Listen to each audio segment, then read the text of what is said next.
All right, everybody, how are we doing this evening? Check on into the stream. I know it's a late night. I had softball this evening. I have softball on Mondays and Friday nights. So my coverage for the war in Ukraine is going to be late night, like 11 o'clock, right? Yeah, it started right on time. Wasn't a minute late, or no minutes late this time. A couple new features here on YouTube. There's gifted member option. If you're using a laptop or using a computer, and you're a member and you want to gift membership similar to like Twitch. So Twitch does like gifted subscribers and gifted subs. Well, there's an option for that on YouTube now. So we have unlocked that. So that is interesting. Also, Facebook. I updated the page earlier. We're still on a 90-day hard monetization ban for everything except for stars and a couple other random stuff. So you guys can still send stars. You can't become a subscriber anymore for 90 days. But what you can do is join the Patreon, which is the link is in the description for both YouTube and Facebook. Or you can head over to the YouTube channel and become a member of the channel. That's the way you can support monthly and continue the news coverage going from me. Again, I'm an independent journalist, a U.S. Army veteran. Been covering this war in Ukraine since the beginning, since day one, the night, the invasion on the 24th, and here we go on day 124. So before we get going into it, I just kind of do a mini rundown of the latest news going on today, or the latest breaking, or the biggest news that happened in the world, and we include that in the description of our video that happened today on June 27th. So let's get into it. Follow along in the description of our video. Louisiana's so-called trigger laws that criminalize abortion procedures and shutter the state's clinics immediately after the U.S. Supreme Court overturned Roe v. Wade were blocked by a state judge on Monday. Orleans Parish Civil District Judge Robin Giarrusso issued a temporary restraining order on the law that banned almost all abortion procedures following a lawsuit that was filed Monday morning by the Center for Reproductive Rights and Louisiana abortion providers. In response to the order, Kathaleen Pittman, administrator of Hope Medical Group for Women, said the Shreveport clinic will begin providing abortions again on Tuesday. That's from NPR. WNBA star Brittany Griner briefly appeared in public on Monday and moved one step closer to facing trial on drug charges in Russia. In a short court proceeding, a judge ordered Griner to be detained for the length of her trial, Griner's legal team told NPR. The next hearing is scheduled for Friday, July 1st. We'll keep you guys updated on that. The House Select Committee investigating the January 6 attack on the Capitol will hold its next public hearing on Tuesday, June 28th at 1 p.m. Eastern Time to present recently obtained evidence and receive witness testimony. The committee had been expected to take a brief hiatus until the week of July 11th. So that'll be tomorrow, y'all. That'll be tomorrow at noon will be the continuance of our January 6th coverage here on Mercado Media. So set your alarms or whatever you got to do. I will have the stream scheduled later on tonight. I'm going to stream video games later for those interested. But after I'm done gaming, we'll schedule the noon stream on YouTube. It'll be on Facebook as well. Israel on Monday eased its regulations on abortion access in what the country's health minister said was a response to last week's, quote, sad U.S. Supreme Court ruling overturning Roe v. Wade. The new rules approved by a parliamentary committee grant women access to abortion pills through the country's universal health system and remove a long-standing requirement that women appear physically before a special committee before they are permitted to terminate a pregnancy. Israel. Dang, Israel is more progressive than the United States? That's wild. $10 super chat. Thank you so much for Elizabeth. Thank you so much, Andrew, for your coverage every single day. Wow. An Amtrak train has derailed after hitting a, quote, truck that was obstructing a public crossing in Mendon, Missouri, according to Amtrak.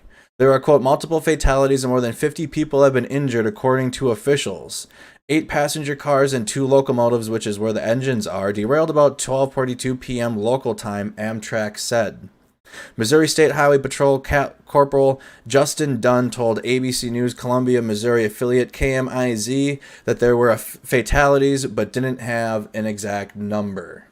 And that is what is going on in the world today on June 27th. So who's going to be the one on YouTube to test out the new gifted subs feature? You got to do it on the computer. So y'all, there's options. There's different. You can gift like 5, 10.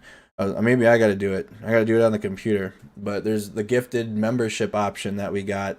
Unfortunately, you can't do it through your phone. You got to do it on a computer. So if you want to try that out and see how it goes and see what people, it's random. So I think the memberships go to just random viewers in the chat. So I don't think you get to choose who gets the members. It's similar to Twitch. They're trying to keep up. So let's get into it. Let's get into it today now. This is day 124 of the war in Ukraine. And there was a deadly strike on a shopping mall in a residential area in Kremenchuk in the Poltava Oblast, which is in central Ukraine. And I'll show you guys exactly where it is here. So look at right smack dab in the middle. Oh, I got to go full screen. My bad. Full screen here. So this is where this strike happened, right in the middle of the Ukraine. And like I've been saying, even though the majority of the war is taking place into the east, in Kharkiv Oblast and in the southern axes, that doesn't mean that there have been Kremenchuk's right here. Let me circle it so you guys get an idea of where this is in relation to where the fighting is happening. I've been saying this since the beginning. There's Kremenchuk. This is where the strike was. Does that look anywhere near where the fighting is? Hell no. But that doesn't mean in Ukraine that any of these places are safe.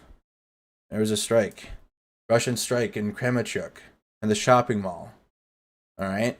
So we got video, and I'm going to read a little bit. I'm going to read a paragraph about that, and then we got video, and then I'll show you guys geolocated where it is, so you guys know that it's not like a fake video. All right. I got the geolocation already and everything. I got the Google Maps on the ground view, so we can see it.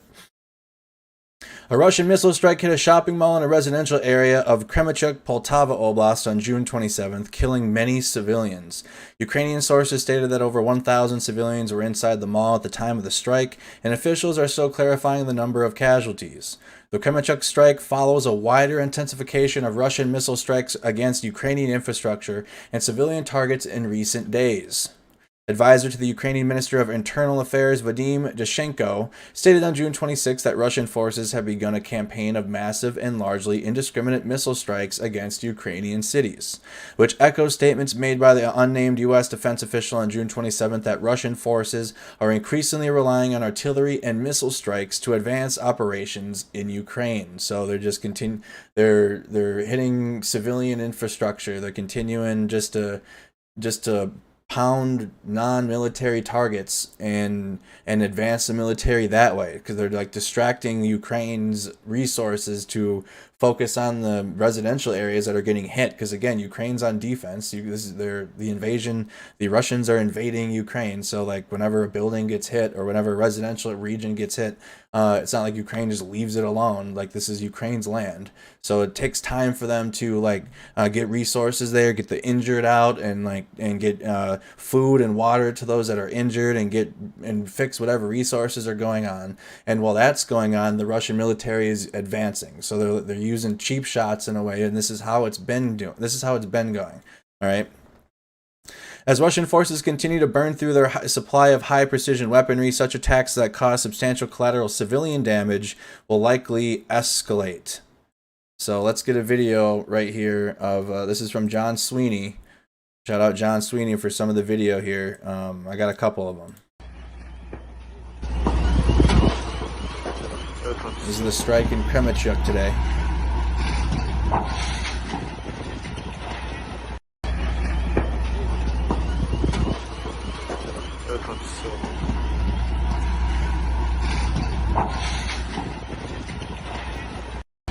All right, here's another one.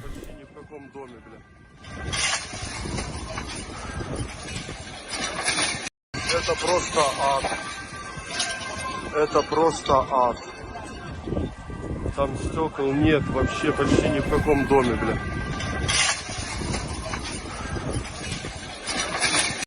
So, and then here's another one.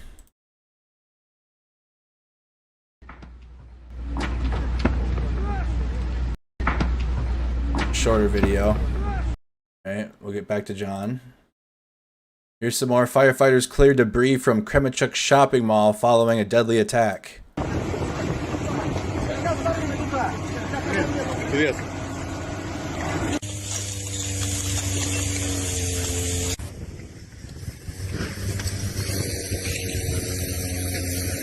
What up, unsolved cases?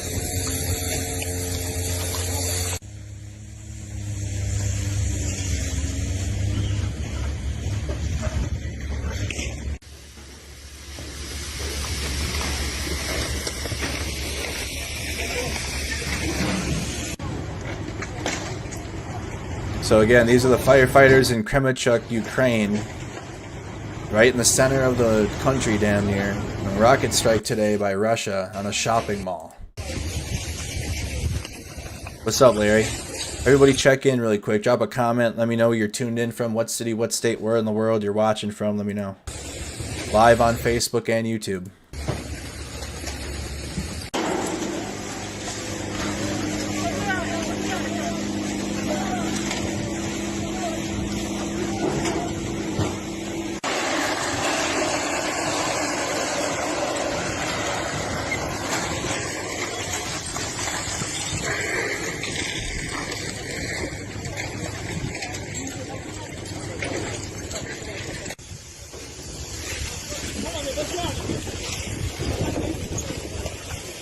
The firefighters at work.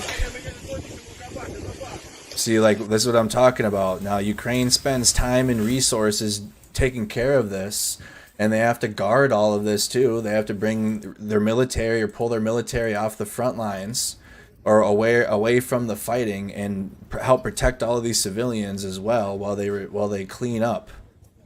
So it's the war of attrition that Russia fights. All right, really quick here. We got Syracuse, New York, Miami, Florida. We got Idaho tuned in. We got Bosnia, Texas, Woodstock, Los Angeles, Michigan, Walsenburg, Colorado. Good to have you, Lansing, Michigan, Carson, Washington, Manitoba, Canada, Oceanside, California. Good to have you. Hello from Alaska. Duluth, Minnesota is tuned in. Boston, Massachusetts. Evansville, Indiana, Nebraska. Thomas is tuned in from HE Hockey Sticks. Truckee, California. Welcome. This is We Are Alive. People run out of destroyed Kremenchuk shopping mall.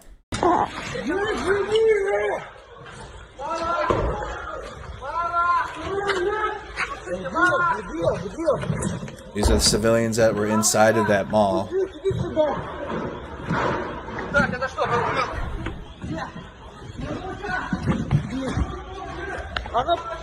What up, Kenosha?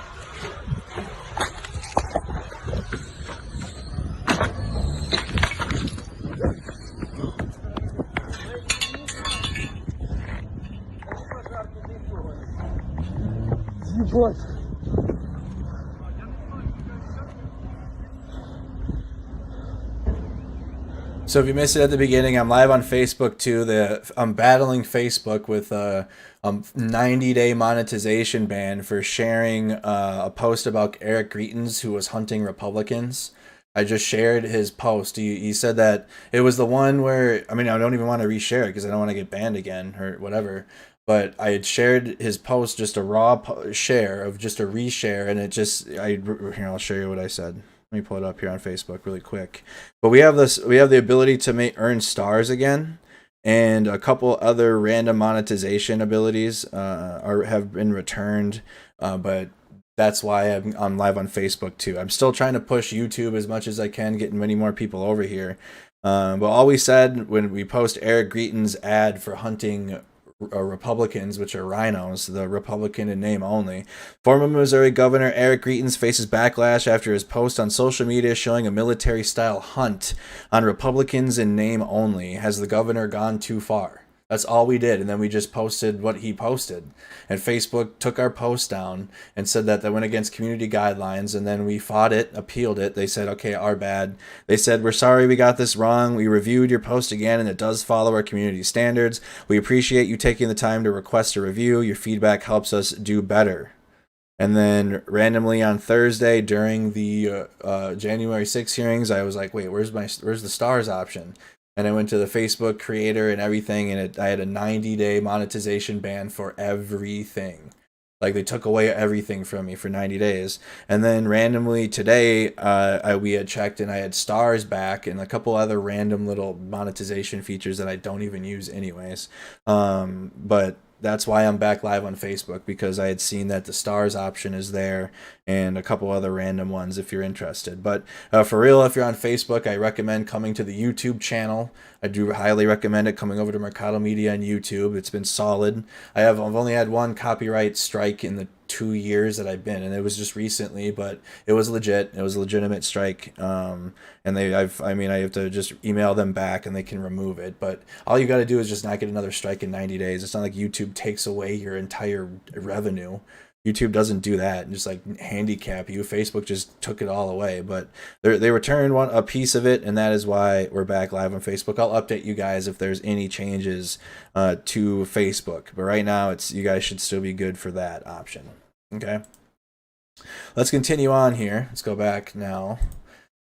So that was what's going on in Kremenchuk in Ukraine and the strike. And again, here is where it is. This is where it is in relation to the rest of the war. And terrain features are the red on the map is advanced or assessed Russian advance. So the dark here and the black, and then we'll get down by the Crimean Peninsula. Those are two regions that have been occupied by Russians since 2014. And then above that to the northeast and along the southern axes, that has been occupied by Russia since the 24th of February this year. So Kremenchuk is in the middle of Ukraine. You can see how far it is. Nowhere in Ukraine is safe. Just because there isn't combat occurring in the middle of Ukraine or even to the west of Ukraine or anywhere near Kyiv.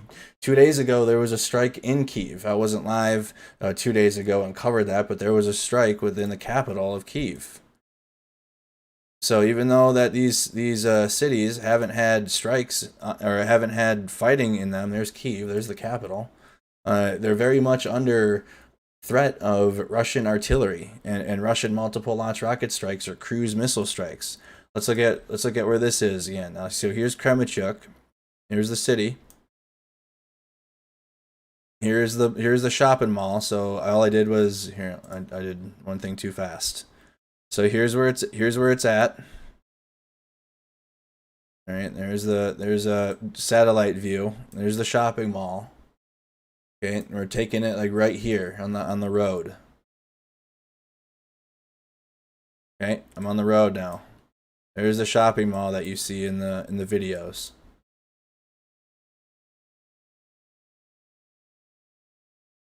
In Kremenchuk.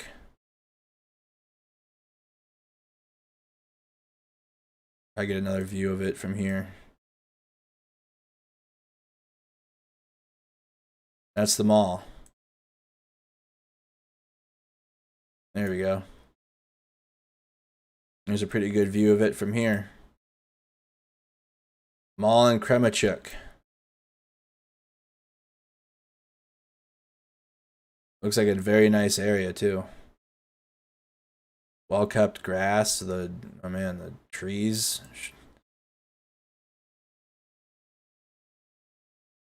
Looks like somewhere in the Midwest. Only it's in Eastern Europe. There's the mall. So let's get into it now. So that was the strike in Kremenchuk, the news in Ukraine of the day.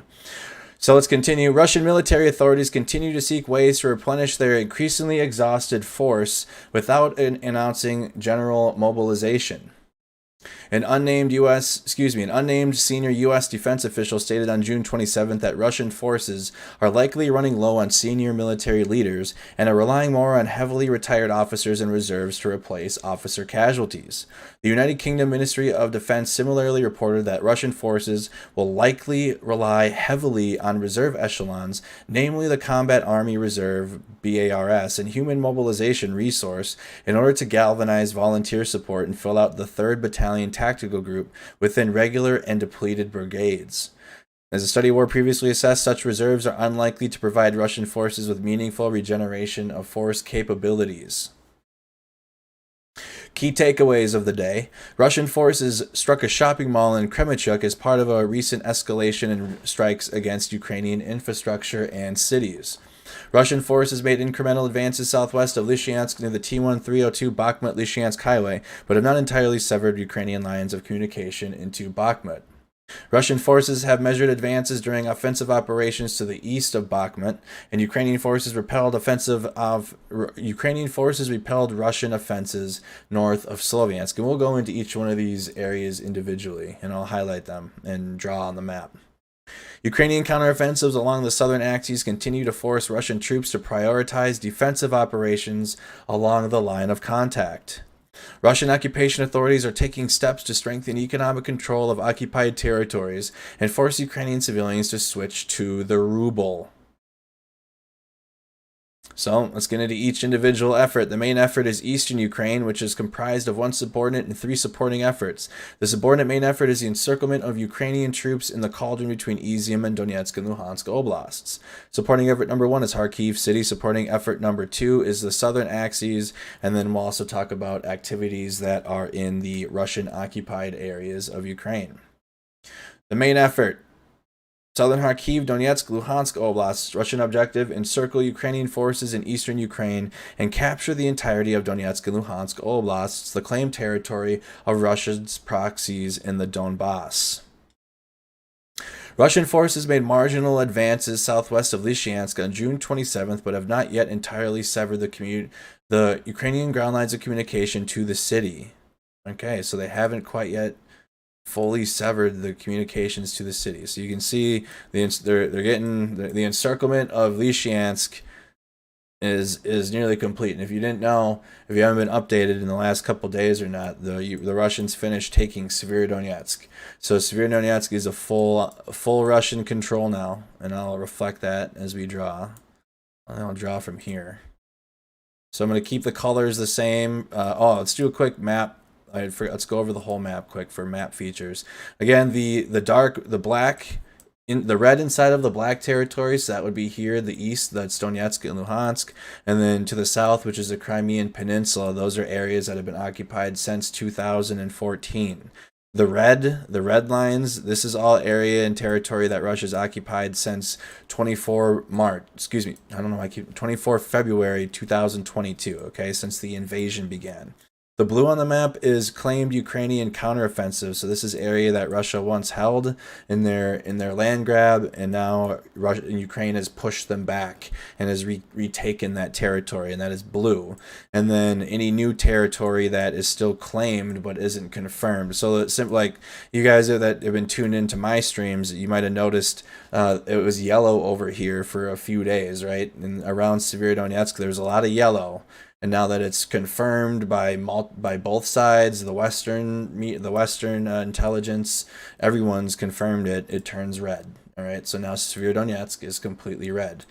Yellow is claimed Russian control. It's just not verified by all sides yet. It's just been it's just been reported by Russian sources or one source. It just hasn't been solidified yet. Okay, and then there's similar happenings in the south, in the southern axes, and counteroffensives and more claimed Russian control, and we'll get into those. So let's draw quick. Let's put it here. So here's Severodonetsk. That's now red. Lysychansk. We're getting close. Let's see this quick. Let's keep that on the other side. It's Lysychansk, but I have trouble saying that every time. Blue is Ukraine. That's still in Ukrainian control. It's going to seep over into the red. Just ignore that red. It's on this side. There we go. Right there. There's Lysychansk. It's completely in Ukrainian control still. There isn't any Russians there. Okay. Bakhmut. Kremenchuk, Sloviansk. Highlight, just circle in some of the major cities that you're gonna hear repeated a bunch. Izium, Lyman, in the Lyman area. I think Siversk is actually one of the Siversk is talked about often now, or it makes the report. So here's Siversk. Barakov makes the report, so I'm gonna highlight that over here. This is Barankov. Okay. highlight some of the other ones. Here's Horlivka down here. That gets mentioned. Popasna. Rob from Speak the Truth calls it Pop Santa for whatever reason. Rubinzine, that's mentioned a couple times. Again, just circling some of the biggest cities. Red being Russian cities, blue are Ukrainian cities under Ukrainian control still. Kotsianushivka is mentioned sometimes. I'll circle it. It's mentioned once in a while. Advidka is mentioned. I'm just gonna put a circle here. This is where Advidka is. It's a little further south on the map, but it touches this portion here. But Advidka is mentioned a ton. Now let's go ahead and do the highways. Highways are going to be in purple.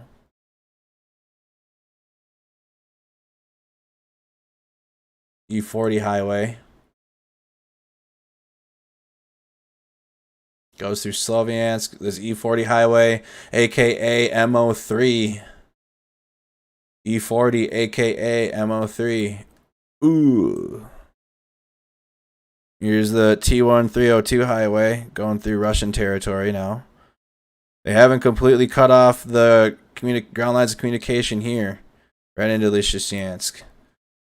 And then the T1303, that's like in that one's done. That's in Russian territory. There's a little bit of the T1303 to the southeast that isn't in Russian control.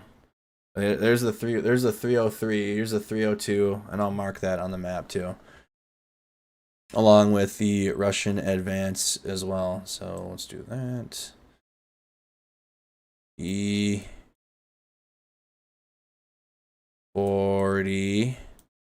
/ MO3.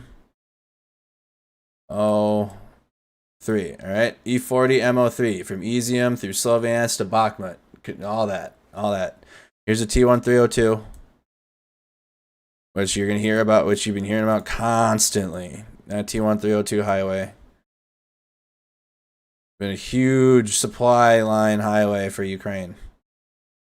And then the 303 is here, and the Russians have been using the 303.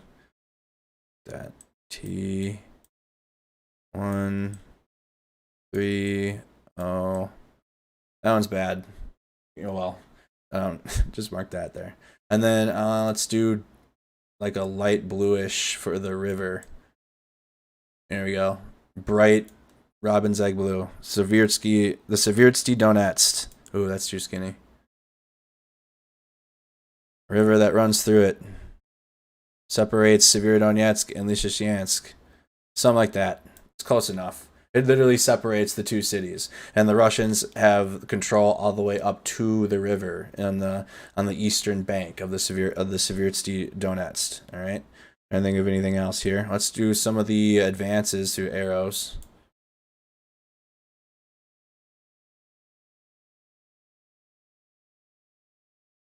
Okay. Some of the directions that the Russians are moving along here. And of course, like this. Okay. They're attempting down here. Okay. The arrows are where the Russians are advancing. Okay.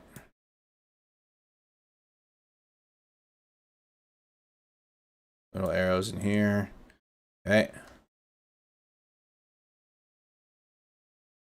Advancing that way.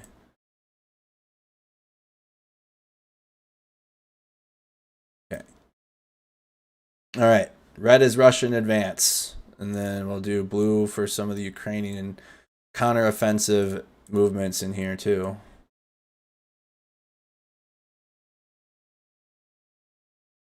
Okay. There's a couple of them. And then it would be like this, actually. Ukrainians are trying to, hold on, be like this, pulling them back into Lysychansk, getting defensive positions, retreating away from Severodonetsk. All right, now let's get into it. And now I'll draw on the map. If I need to draw on anything, we'll use green. If I need to circle certain areas or highlight certain points on here. So the red arrows are Russian advance. The blue arrows are Ukraine advance or retreat, because their blue arrows are retreating away from Severodonetsk. This is the Severodonetsk River. The purple is highways. Okay, E40, MO3, T1302, T1303.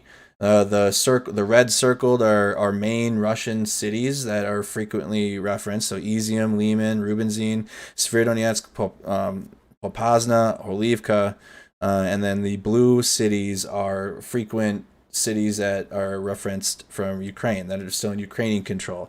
Barankov, Sloviansk, Kremenchuk, Kotsianivka, Bakhmut, Seversk, and then Advidka, which is to the south a little bit, all right? And then Lysychansk, which is still in Ukrainian control. It's just hard to zoom in on this, right? It's still in Ukrainian control.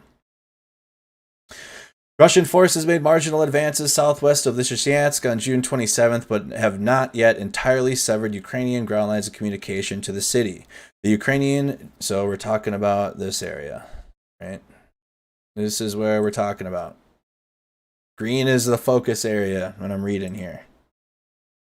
The Ukrainian General Staff reported that Russian forces conducted a partially successful advance west of Volvocherivka toward the T1302 Lysychansk-Bakhmut highway, just 5 kilometers south of Lysychansk, but are unlikely to have reached the T1302 area as of June 27th, due to Ukrainian resistance in Verkhomanivka. Russian forces are also securing positions in the southern territory of Lysychansk oil refinery and maintain artillery fire against Ukrainian positions around the Lysychansk gelatin plant. Ukrainian forces reportedly repelled Russian attacks north of Pitilstein, just to the south of Lysychansk gelatin plant. Luhansk Oblast administration head Sergei Hadai had called on Lysychansk residents to evacuate the city, indicating Ukrainian forces retained control of at least some ground lines of communication to the city. Yes, there's one way out. I'll highlight it. All right. So there's let's see. Let's go back purple. This is the road out. That's not the T1302. Right into Seversk. Okay, and then you can take the T0513 south. Okay, so again, purple are highways into Bakhmut. So there is an alternate route here that the Ukrainians are likely using. All right, this is tough right here. The Russians they're not completely cut them off, but to the point where the Ukrainians can't rely on this route right now. There's an X there. They're fighting on each side of it. It's not a safe route to use a T1302 out, but there is an alternate route through Seversk.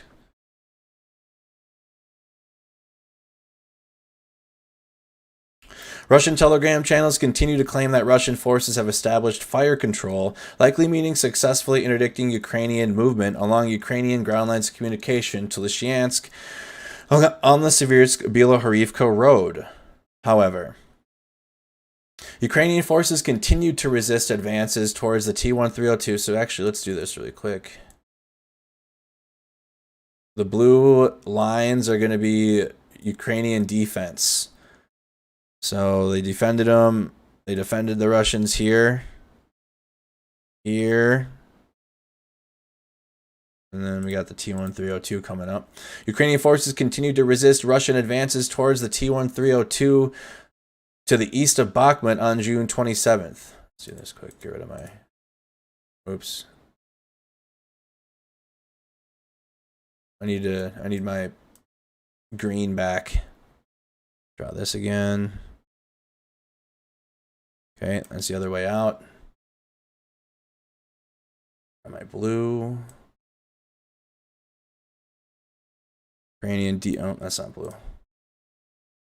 Ukrainian defense here and here to stop them from punching into Lysychansk to the southeast along that gelatin plant. And then the T1302. Advances towards the T1302 to the east of Bakhmut on June 27th. So that'd be here. All right. So when I draw a solid line like that, that's defense. They didn't break through to the T1302. There's to the east of Bakhmut, right here. Ukrainian General Staff reported that Russian forces conducted unsuccessful reconnaissance and force attempts around Yakovlivka, Spirn, and Berestov, all along the T-130 highway within 30 kilometers northeast of Bakhmut. Russian forces continue to shell Ukrainian positions in Bilohorivka, also likely in an effort to sever the ground lines of communication by forcing Ukrainian forces out of settlements along the T-1302. So that is in here. That's all the topic in this region, right? In the green circle. That's what we're talking about. It's in back and forth in Russian territory on each side of the highway. Russian forces continue to shell Ukrainian positions in Bilohorivka, also likely an attempt to sever ground lines of communication by forcing Ukrainian forces out of settlements along the T-1302. Russian and Ukrainian sources reported ongoing fighting in Klinikov, where Russian forces are attempting to gain a foothold along the E40 highway to Sloviansk. Ukrainian forces reportedly repelled Russian assaults on Klinov, but confirmed that Russian forces continued advancing settlements just west of the E40. Ukrainian forces also likely recently U.S.-provided HIMARS rocket artillery strikes to strike a Russian ammunition depot approximately 60 kilometers east in the Russian-controlled territory in the Luhansk Oblast. Just west of the E40. So that'd be in here. That's in this region. Unsuccessful. So nothing. Let me continue reading. There's one more paragraph. Russian forces continued unsuccessful offensive operations north of Sloviansk on June 27th. Kharkiv Oblast Administration head Oleg Subnogov reported that Ukrainian forces resisted Russian attacks in Manzivka and Dolnya along the E40. So Russian offensive operations have been largely stalled around the Izium axis since Russian shifted their focus to secure the Severodonetsk-Lysychansk area. So let's do that. So the Ukrainians held them off here again. Did not allow the Russians to advance.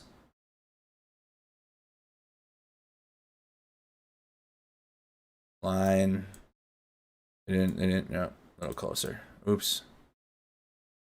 And they didn't advance here either. Okay.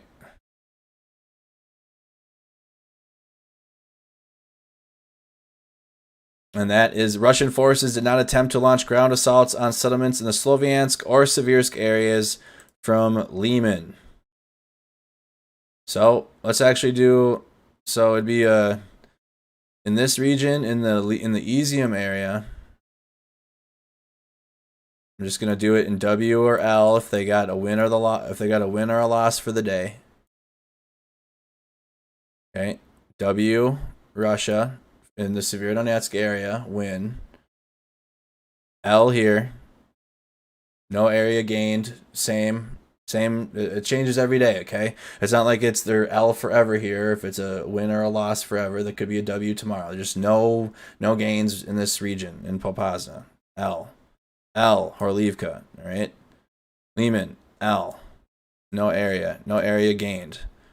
Small W here, south of Lyman, but big L because it didn't gain hardly any ground. They gained incremental ground along the E40 highway here.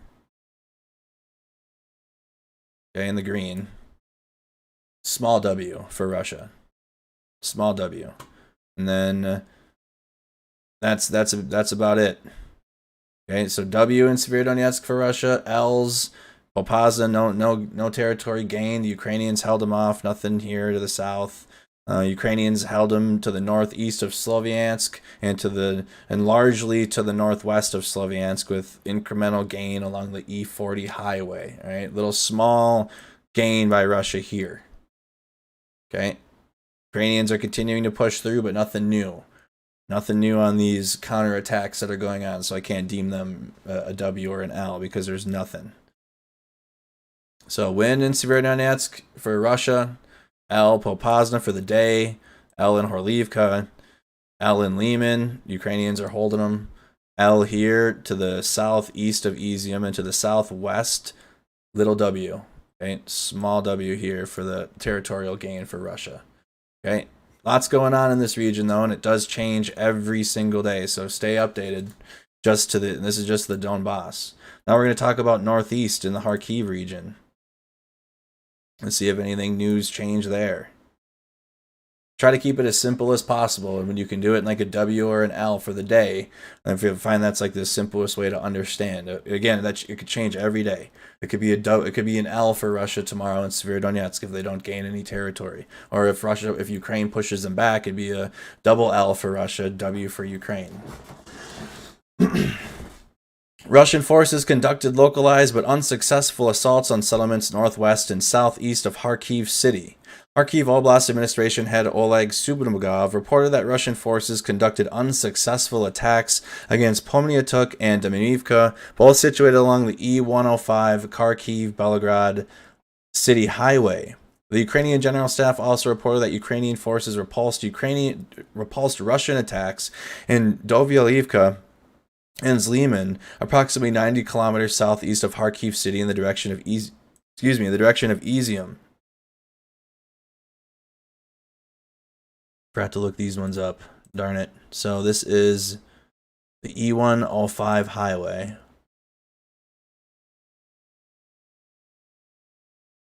I forgot to look these cities up. F. It's okay. You can look them up. Time to go to Google Maps. Let's start with Dovalivka. How's everybody doing this evening in the chat? Pull this up here. This is late night war coverage. Poltava. That doesn't make sense. That's way far. That doesn't make any sense. Gotta be in Kharkiv. There we go. There it is. Okay, it's just to the northwest of Izium.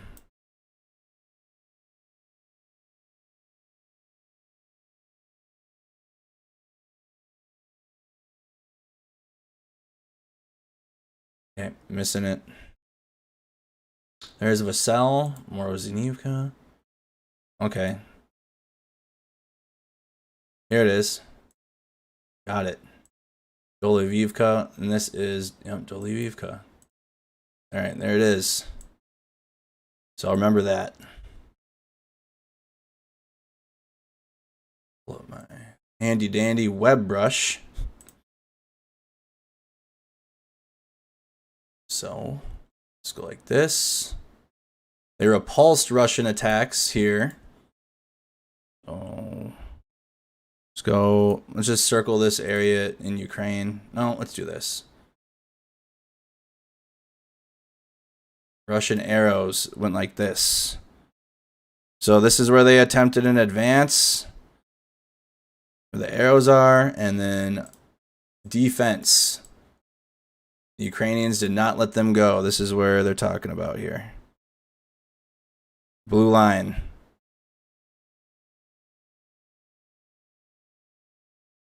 L. Too dark. L. Okay.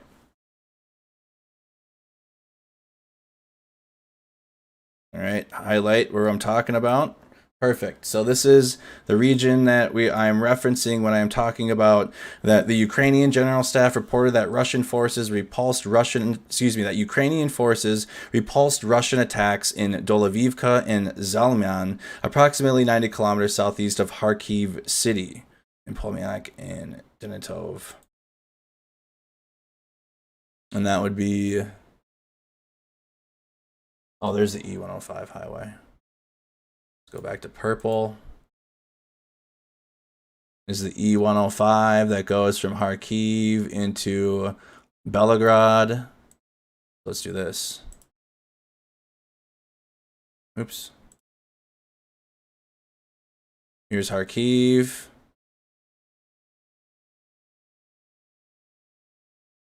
Oops. Oh, what are we doing? What are we doing here? Here's Belgorod. That's in Russia. Okay, this is Russia over on this side.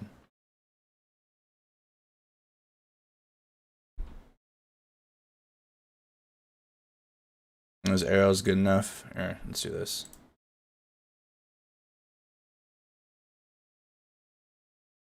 There, and then Ukraine held them off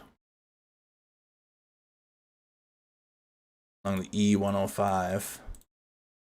So let's draw a blue line here for Ukraine defense. Held them. L. Because I'm talking in reference of Russia's offensive, okay? Russia's offensive campaign. So these are the two areas that we're referencing. To the northeast along the E105 highway from Kharkiv to Belgorod, and to the southeast, which is in Pitnyamik and Denivivka. Russian forces also continued remote mining, shelling, and radio technical reconnaissance in settlements around Kharkiv city, likely in an effort to disrupt any attempted Ukrainian counterattacks.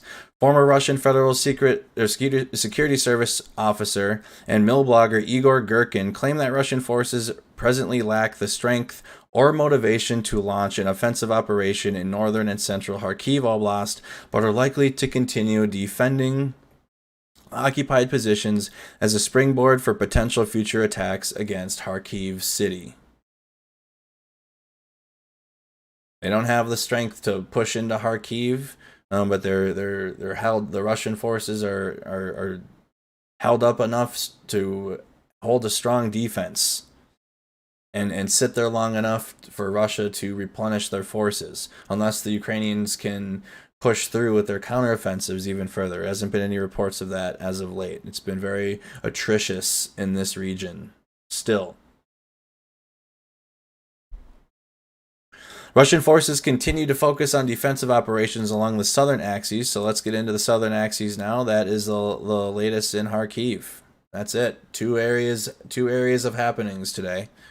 A failed offensive failed offensive push from Russia to the southeast and to the north of Kharkiv along the E105 highway.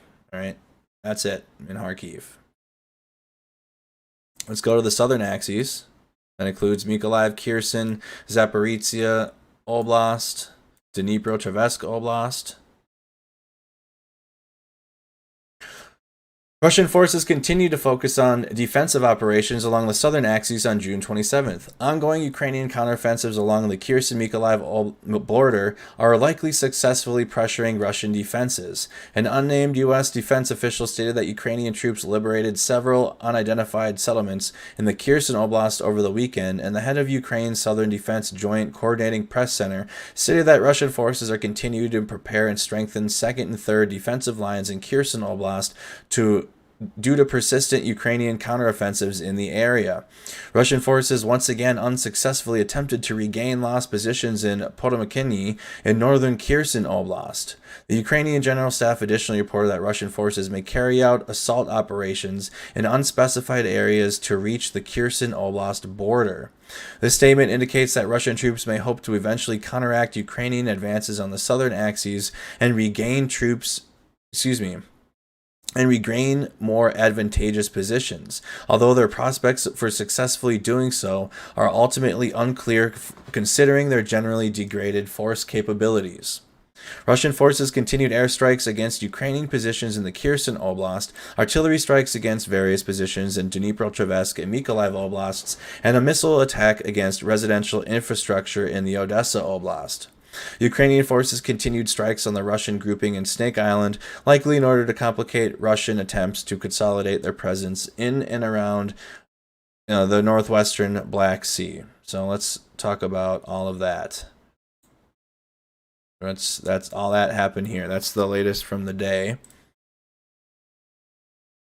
Again, blue is going to be Ukrainian cities. Red is Russia. Oops. Oh. What happened? Lost my paintbrush. What? Oh, there we go. I was like, what just happened? We're good. Here's Mykolaiv. Mykolaiv, and then Kherson. Here's Snake Island. That's about it for the major cities. Here's Odessa. I can highlight Odessa.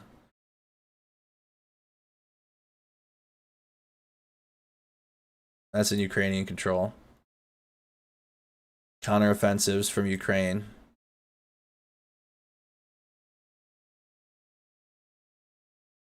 We're getting close. The M14 highway.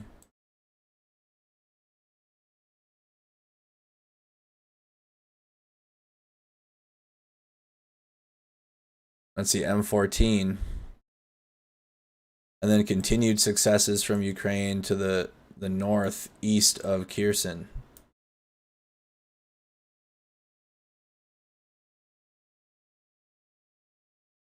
That's up here. Remember, Russia's put all of their eggs in Severodonetsk. They moved all their strong force capabilities to the east. So in Kherson, the Russians have stopped. They've been working to stop trying to take control of the city and defend it now, because the Ukrainian counteroffensives are working. They're effective here in the southern axes. And you got one Russian push here, and then another one up here. Okay, that's about it. And then Russian ships. We'll pretend that this is just where the Russian ships are, just for the sake of it. And they're replenishing Snake Island. Okay. They could be anywhere in here. This is just where the Russian ships are right now, for the sake of time. Here. What this is. What is this?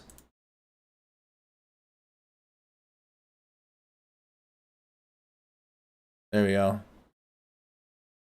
Oh, that's wild. I don't know what that is. I don't know. I was trying to draw a ship. Triangle. There you go. All right. And they replenished some supplies on Snake Island, this little speck here. That is all that has happened in the southern axes today on June 27th. So, activity in Russian-occupied areas. So this is just in general for the occupation of cities that Russia now holds. Russian authorities continue to take measures to strengthen the economic integration of occupied areas into Russian systems on June 27th. First Deputy Head of the Kherson Oblast Council, Yuri Sobolenovitsky, stated on June 26th that Russian authorities are opening the first branch of the Russian state-backed Promoitstiev Bank in the Kherson Oblast. Sobolenovitsky added that Russian authorities are distributing one-time 10,000 ruble payments to, quote, almost everyone to foster economic reliance on the ruble economy.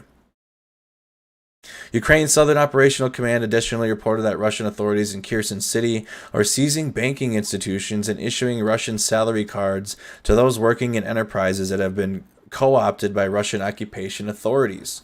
Such actions are likely intended to force Russian-occupied areas to become increasingly reliant on the ruble, stimulating long-term integration into the Russian economy. So more forced Russification going on, and that is in the city of Kherson, while the Ukrainians are 10 to 15 kilometers away with their counteroffensives. 10,000 ruble payments to almost everyone to foster economic reliance on the ruble. So they're forcing it. That's going on in the city of Kherson. One more time, some key takeaways from the day overall before we get into our video clip section of the stream. Russian forces struck a shopping mall in Kremenchuk as part of a recent escalation in strikes against Ukrainian infrastructure and cities. Russian forces made incremental advances southwest of Lysychansk near the T-1302 Bakhmut-Lysychansk highway, but have not entirely severed Ukrainian lines of communication into Bakhmut. Russian forces made measured advances during offensive operations to the east of Bakhmut. Ukrainian forces repelled Russian offensives north of Sloviansk. Russian forces made limited and localized attacks along contested front lines around Kharkiv city, but did not make any advances on June 27th. Ukrainian counteroffensives along the southern axis continue to force Russian troops to prioritize defensive operations along the line of contact. Russian occupation authorities are taking steps to strengthen economic control of occupied territories and force Ukrainian civilians to switch to the ruble. And that is what is going on today on June 27th in Ukraine. All right, now let's get into the video clip section of the stream. Shout out to everybody that's been tuned in. Shout out to all of our members. Shout out to our Facebook viewers. Shout out to everybody that sent stars, to all of our members. Thank you guys so much for supporting Mercado Media. First, let's get the latest from John. Day 124 on the road to Kremenchuk massacre. Enough already. John Sweeney, everybody, independent journalist, used to work for the BBC, now does his own work and has his own podcast, Taking on Putin. We've been watching his diaries since the day one. So this is John Sweeney. You can find the link to his Twitter in the description. 124 of Vladimir Putin's war. I'm on the road to Kremenchuk.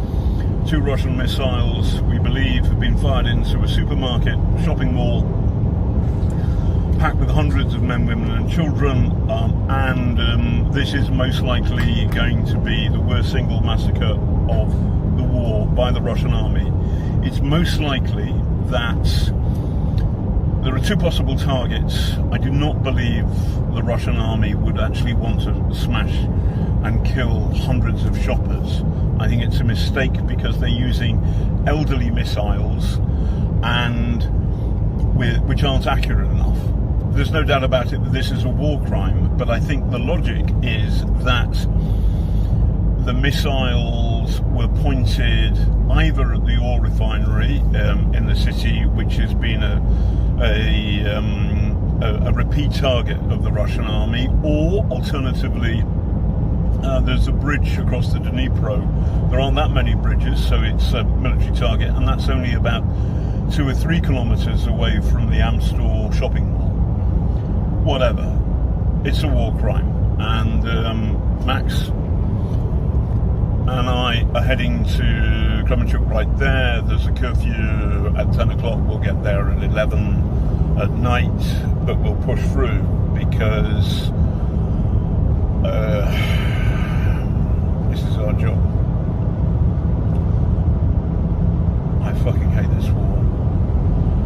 My view is that after the invasion of Crimea and the Donbass, and in particular the shooting down of MH17, the West should have sent a clear and proper message to Vladimir Putin, and instead we gave him the benefit of the doubt and we didn't do enough, and as a result these poor people out shopping have been murdered.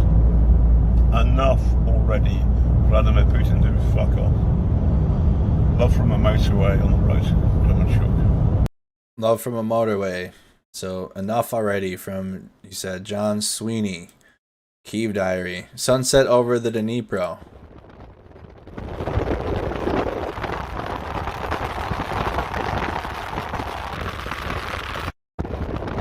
So that's from John Sweeney today. You guys can find him on Twitter in the description. So now let's get into it from Rob Lee and any of the combat happenings that have been going on in Ukraine. This is all going to be all combat or war-related clips, and then we'll go to the Ukraine War Report and get a more broader reporting if there's anything that we've missed. This is from yesterday. This is from June. Oh no, gotta go up a little bit more. Here we go. Ukrainian tanks in Bakhmut. No audio here.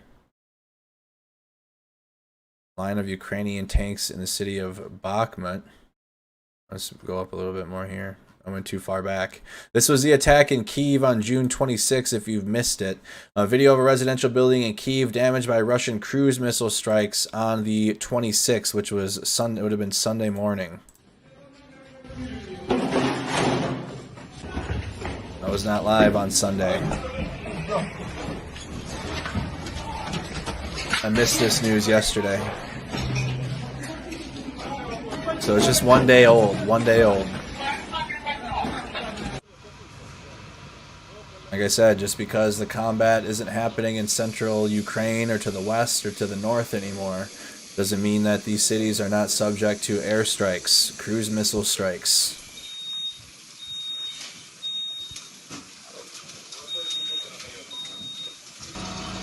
Continuing to happen.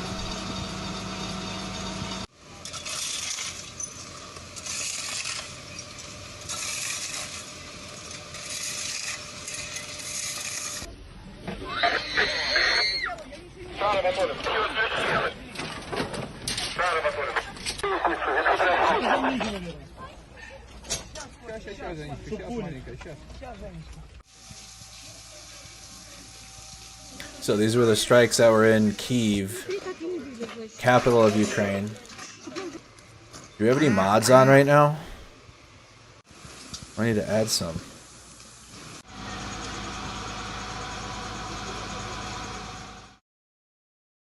I need to add some. Alright, next video. I do apologize. I'll add some mods if we need to. Footage of a Russian cruise missile strike on Kyiv. Again, this was Sunday. Yesterday, missed it. Big strike in Kyiv. This is in the capital.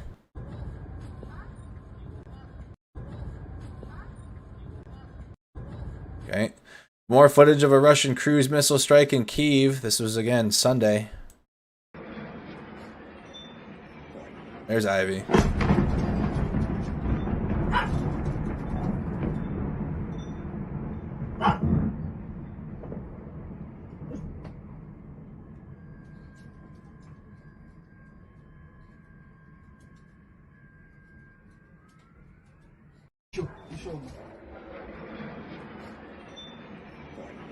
Okay, so strike in Kyiv. Now let's continue on. Video of Sergei Shoigu reportedly visiting the commanders of Russia's operation within Ukraine. It appears to confirm that Colonel General Gennady Zdenko is the commander of Russian forces in Ukraine. No audio.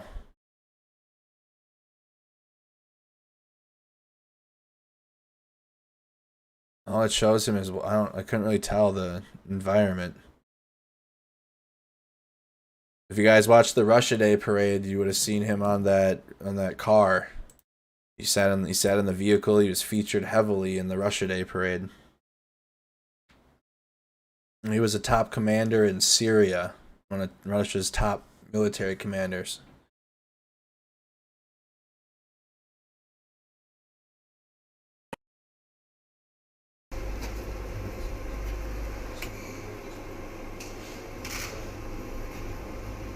Уверен вас, впереди у вас еще много славных дел во благо нашего Отечества, вооруженных сил, воздушно-десантных войск. Поздравляю. Yeah, he's still alive right now. Video Shoigu reported that was on the 26th. There's some pictures, more pictures. Okay, scrolling up here. There's Shoigu during Shoigu's visit on the 26th. He sat next to Deputy Defense Minister Gennady Zdenko. This seems to confirm that he is the commander.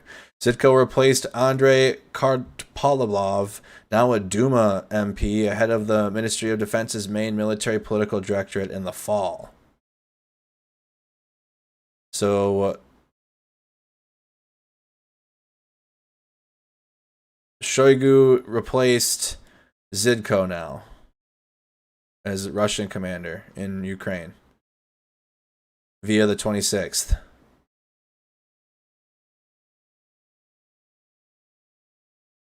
Also notable is that Lepin's son is the commander of the 1st Tank Regiment, who he awarded for his performance in Ukraine, even though it appears his regiment performed poorly and lost half its ranks.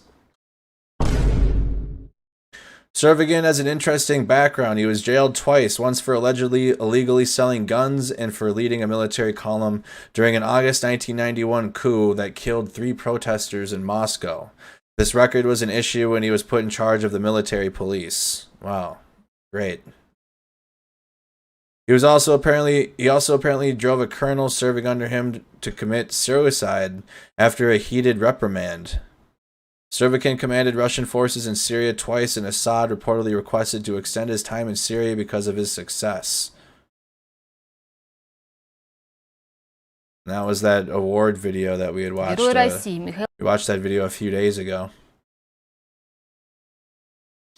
Here's a video of a Stugna P. P's in the chat. This is from Sunday, yesterday, so because I wasn't live yesterday. Video of a Stugna P ATGM strike by Ukraine's 36th Marine Brigade on a Russian vehicle. P's in the chat. Доброго ранку, ми з України. Давай, маленький, відправляй туди смаколик.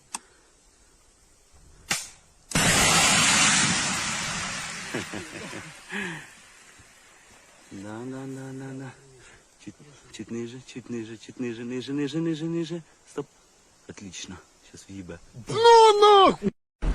Мы ебали пи***аса и едем домой. Там же так восполнены восторгом, блядь, и торжественностью. Есть. Ну шо, Кэти? That's on a Russian vehicle, 36th Marine Brigade. One more time on that. Let's get that back.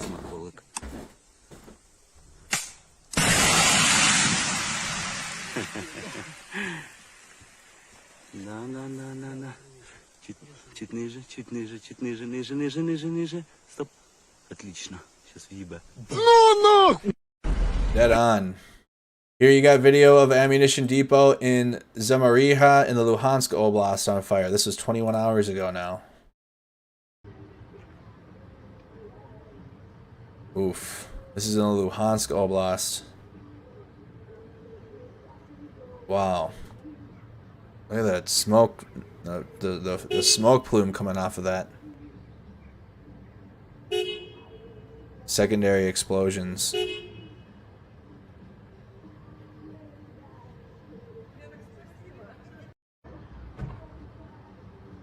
Oh. Video of a Russian armored column with T-80 BV tanks and BMPs targeted by Ukraine's 93rd Mechanized Brigade. Looks like a possible mine strike. Again, if you use a computer on YouTube or a laptop, there's the gifted membership option. You can gift memberships to other viewers if you want, similar to Twitch. I don't think anybody's tried it yet, but it is available. Oh shit. God dang. Disabled.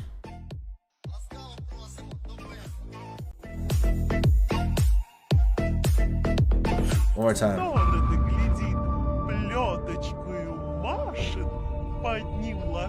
One more time on that. That was like right on the beat drop too.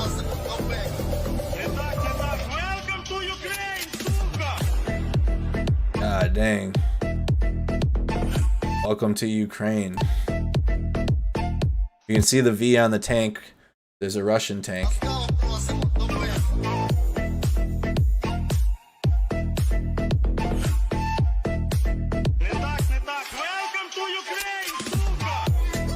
There's the rest of the column.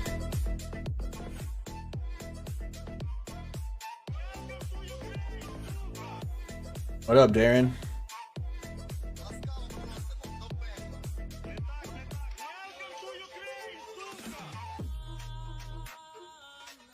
I got the lead vehicle. What kind of spacing is that? Possible mine strike. Here you got Ukrainian TB2 Bayraktar UCAV footage showing Ukrainian strikes on Russian positions on Snake Island. They claim they destroyed a Russian Pantsir S-1. It doesn't appear to be from an airstrike. This is on Snake Island.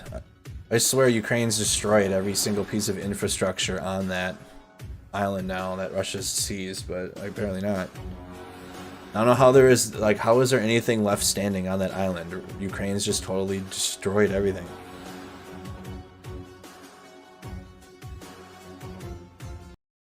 So, that's on Snake Island. Video of a soldier with Ukraine's 95th Air Assault Brigade targeting a Russian helicopter, reportedly a Ka-52 with the Marlet man pads. The man pads have been brought. Ukraine brought their man pads today.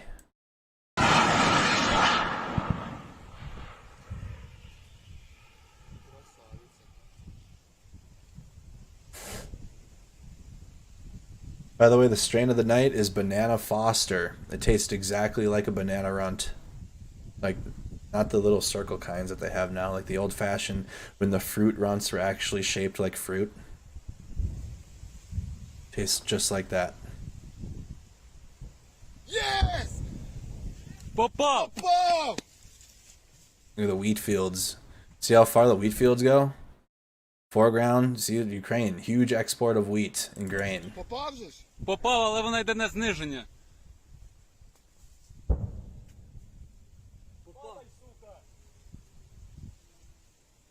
Someone's gonna try it, Larry. I wish you could do it on the phone. I'm sure most people are watching on their phone, so it's hard. Попав, зараз подивимося, буде дим.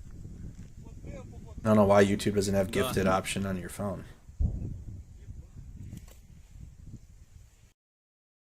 So again, that is a soldier with Ukraine's air assault brigade targeting a Russian helicopter with the man pads.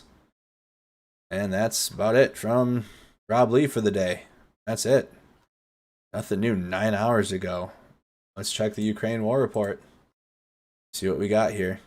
So, a Ukrainian soldier fires a modified 40mm GP-25 UGL grenade launcher.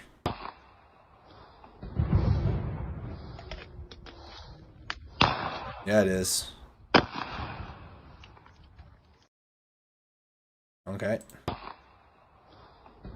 See him using it.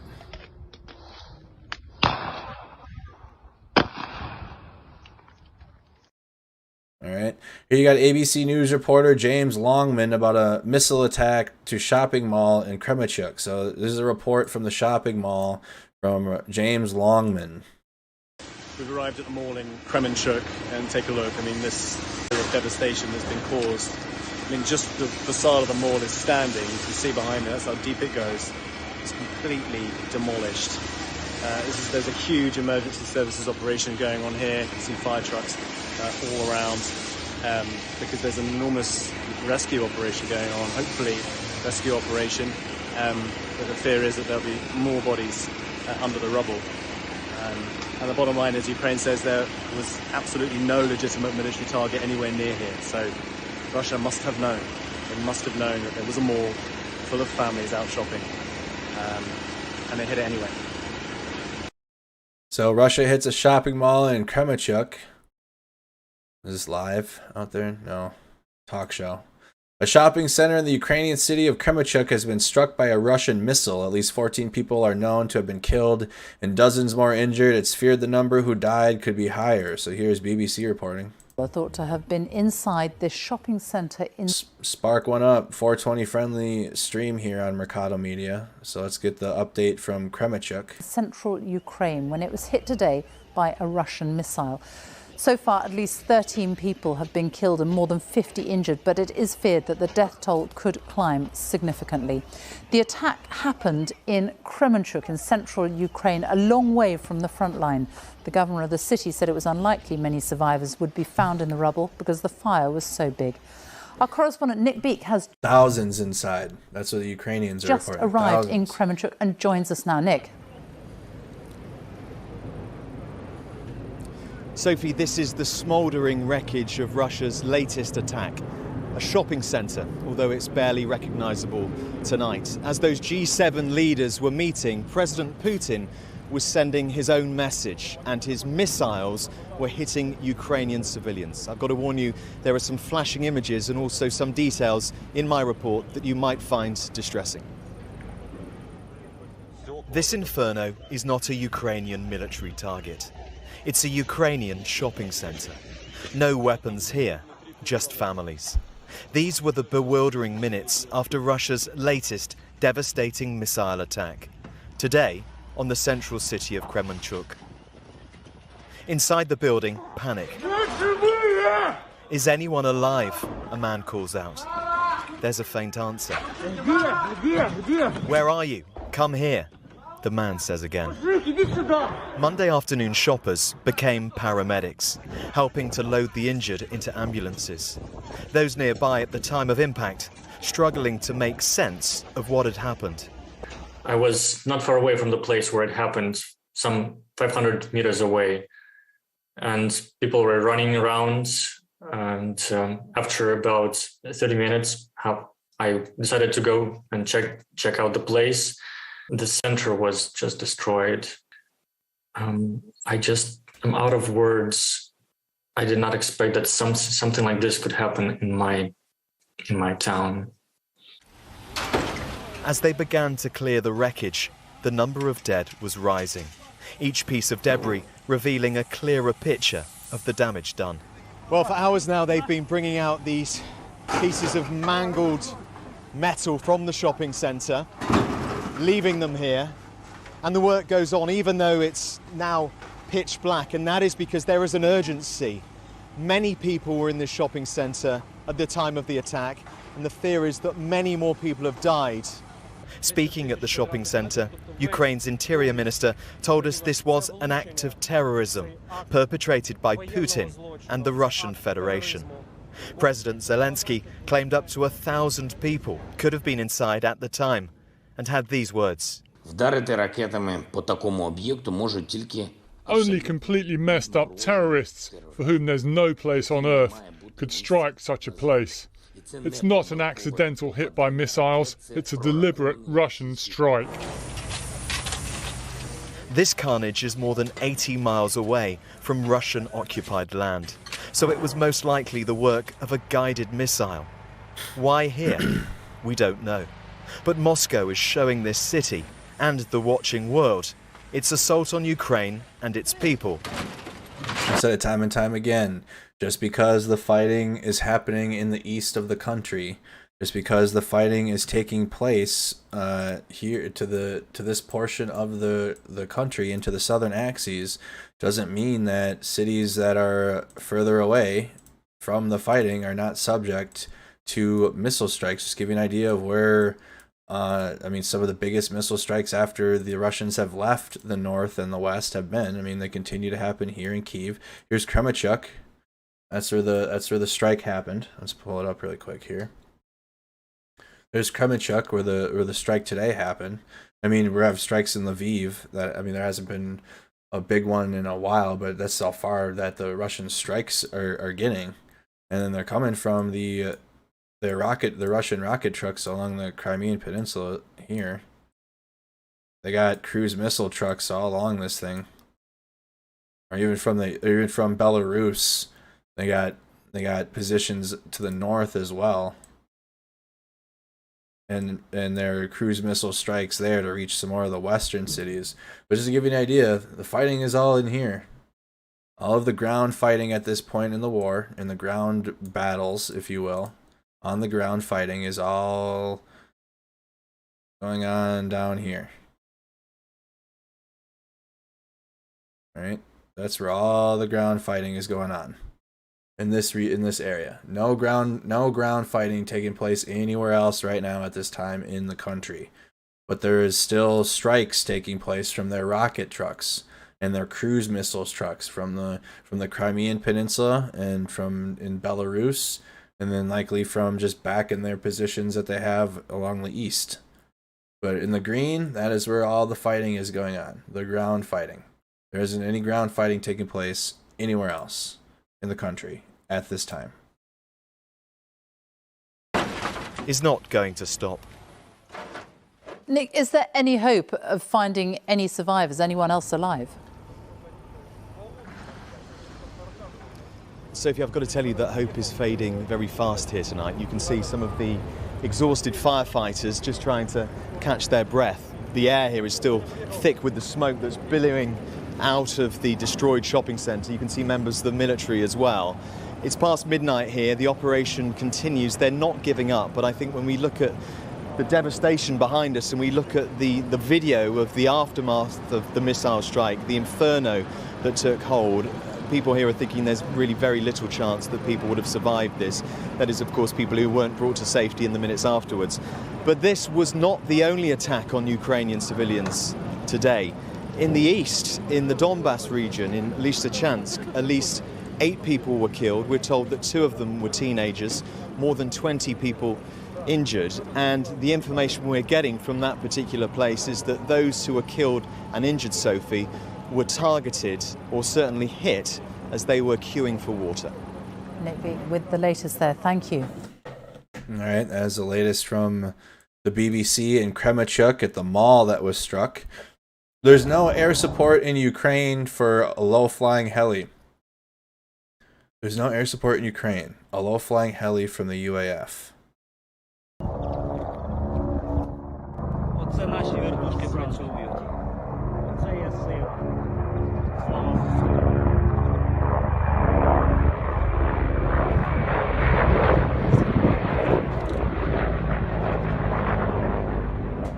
Бомба, пушка, петарда. Другий за горою. Вони прикривають. Чуєш? Да, да. You want to poll real quick? Poll is up on YouTube. That was fast. Captured Cam AZ truck. Now he serves in the city of Sloviansk in the correct camouflage. So you got a captured Cam AZ truck. Vote in our poll. I do play squad. We'll talk about my video games when we get to the end, but I do play that. I play tactical shooters, all types of stuff. I'm playing an RTS tonight. We had a lot of fun with it earlier. Ukraine Special Forces Kraken unit destroys a structure occupied by Russian forces in the Kharkiv Oblast. Some more Kraken unit video. Oh. So they're the Ukrainian Special Forces unit, comprised of troops from various Ukrainian units.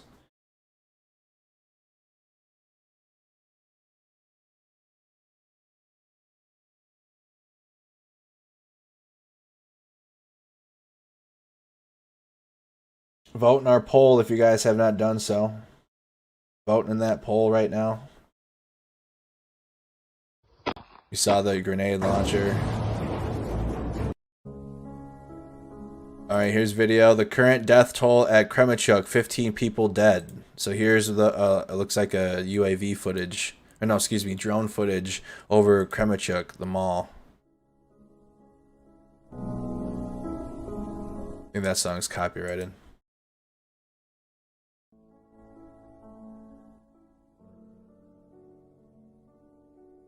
It's quiet enough, we'll talk over, but here's some drone footage of the strike on the Kremenchuk shopping mall. Give you guys an overhead view of it. Civilians were in there. It was not a military base, or it wasn't a military installation holding Ukrainian troops. It's all civilians in there.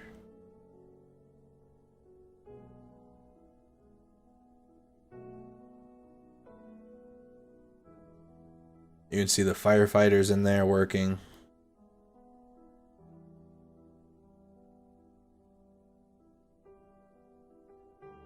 Trying to rescue people. Rescue as many as they can.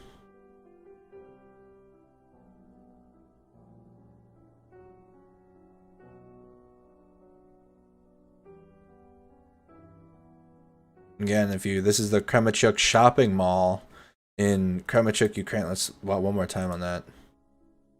One more time. I mean, incredible drone footage here of the strike.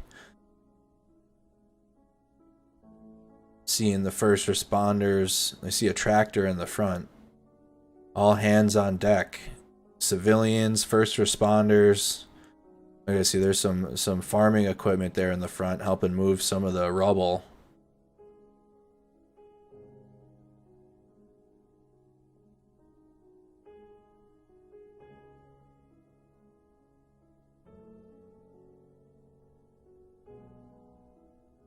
Showing the rooftop.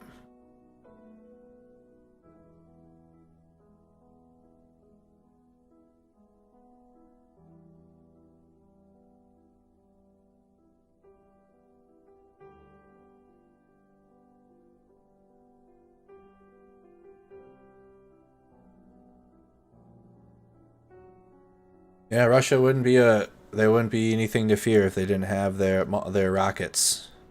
It's their rocket capabilities and their artillery capabilities that are keeping them in it by attacking civilian infrastructures. Because you see how much resources it takes to clean this up, and how many resources that Ukraine has to put towards this cleanup now and efforts to save civilians out of there. And while they're doing that, and while Ukraine's moved their resources to help assist in this, including their military to protect this, Russia can advance and they gain territory. It's how they fight, the war of attrition. Ukrainian soldiers and tank at work. They apparently killed a few Russians and captured 2 BMPs.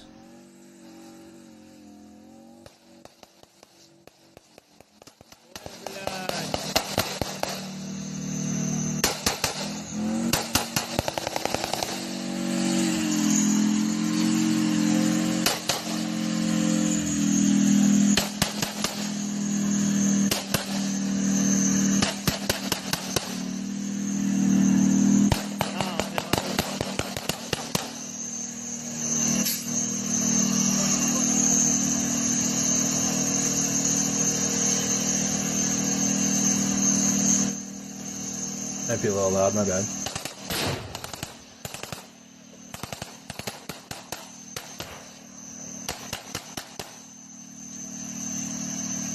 Sounds like they're taking some small arm fire from the tree line.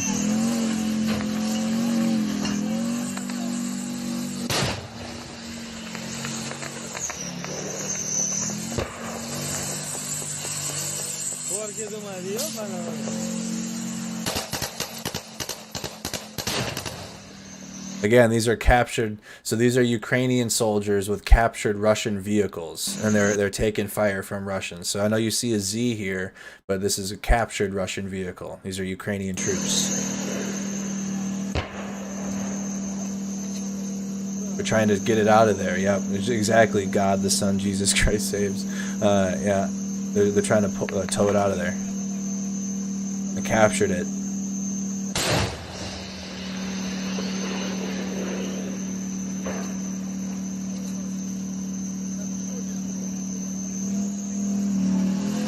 Vote in our poll on YouTube.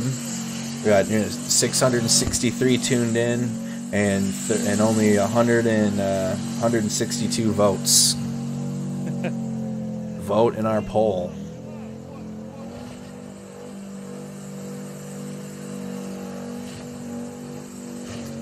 That's not nearly enough to report the percentages yet.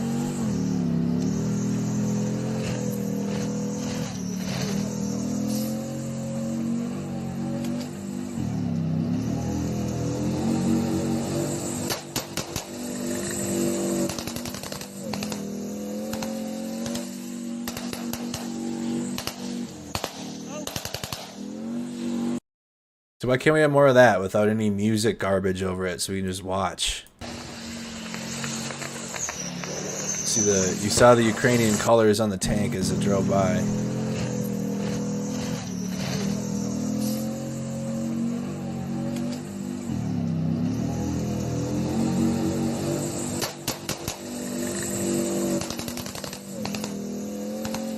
Is that a T-80? I think that's a T-80 BV tank, Ukrainian T-80. All right, here's the update from President Zelenskyy. The address is without greetings. Today's Russian missile strike at a shopping mall in Kremenchuk is one of the defiant terrorist attacks in European history.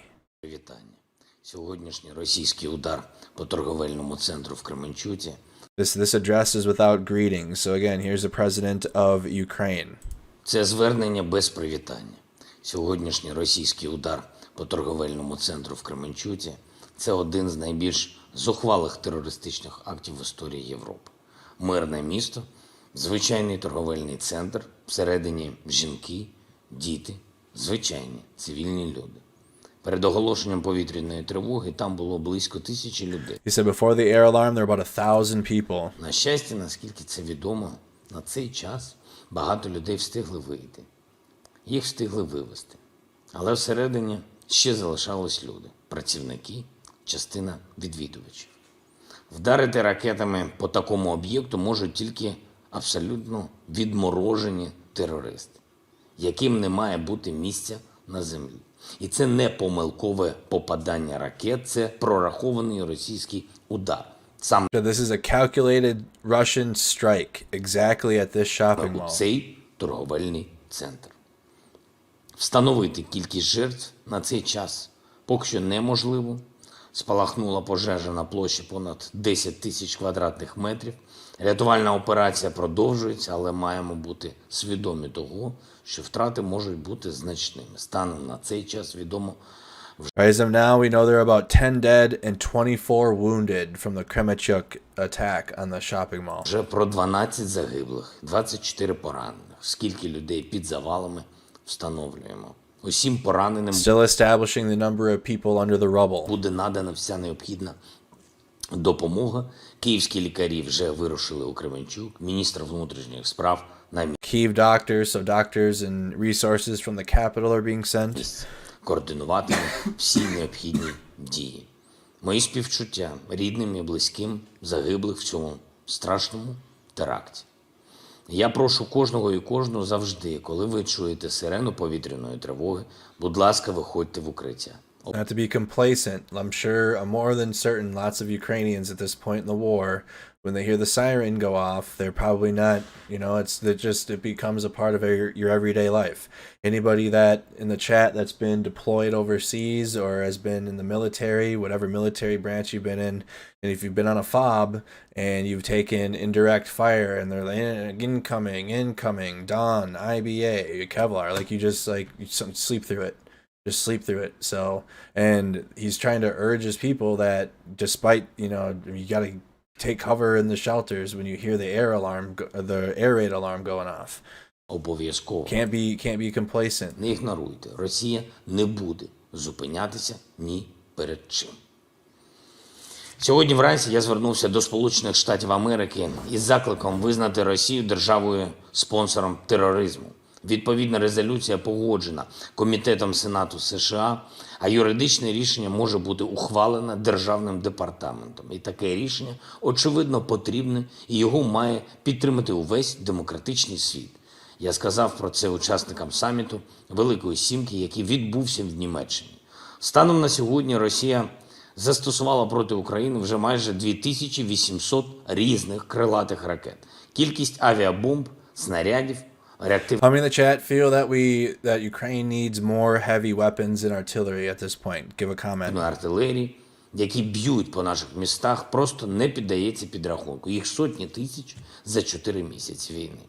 Це ніщо інше, ніж терор. Сьогодні ж відбувся черговий жорстокий обстріл Харкова. We read through that. I just wanted the report from Kremenchuk, from the president there.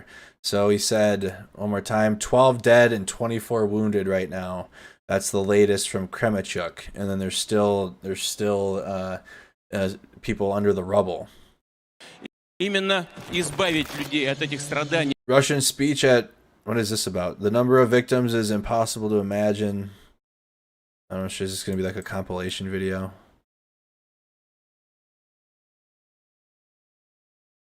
Oh, okay. Russia's a terrorist country. Okay.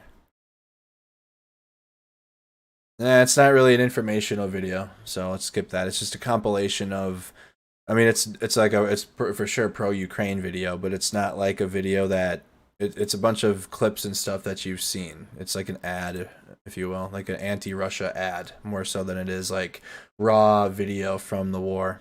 Russian troops in Popasna in the Donetsk region. Oops, wow. That was ridiculous. Russian troops in Popasna and Donetsk region.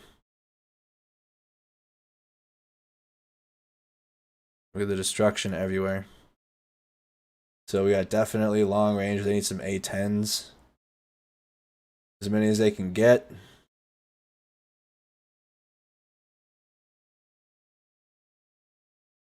Of course, the world needs to go in on the ground in Ukraine and destroy Russia. Yes, of course. They need more. They need more weapons. These are Russians driving through Popasna. Here we got Ukraine's Foreign Legion. Soldiers speak of historic fight for democracy. Experienced Western soldiers are impressed with what their Ukrainian counterparts have done, but say they want to achieve NATO-level standards. Ukraine's Foreign Legion. Soldiers speak of historic fight for democracy. Credit to Radio Free Europe for this piece of reporting here. Spark went up. like a 3-minute video. 420 friendly newscast here at Mercado Media. Can you please unload my... Yeah, I'll be out there in the mix one day getting tear gassed if you haven't followed me for the last 2 years, but I'll be out there in the mix getting gassed, I'm sure. Just having safety meetings like I do here. All right, let's continue. Always been a 420 friendly cast.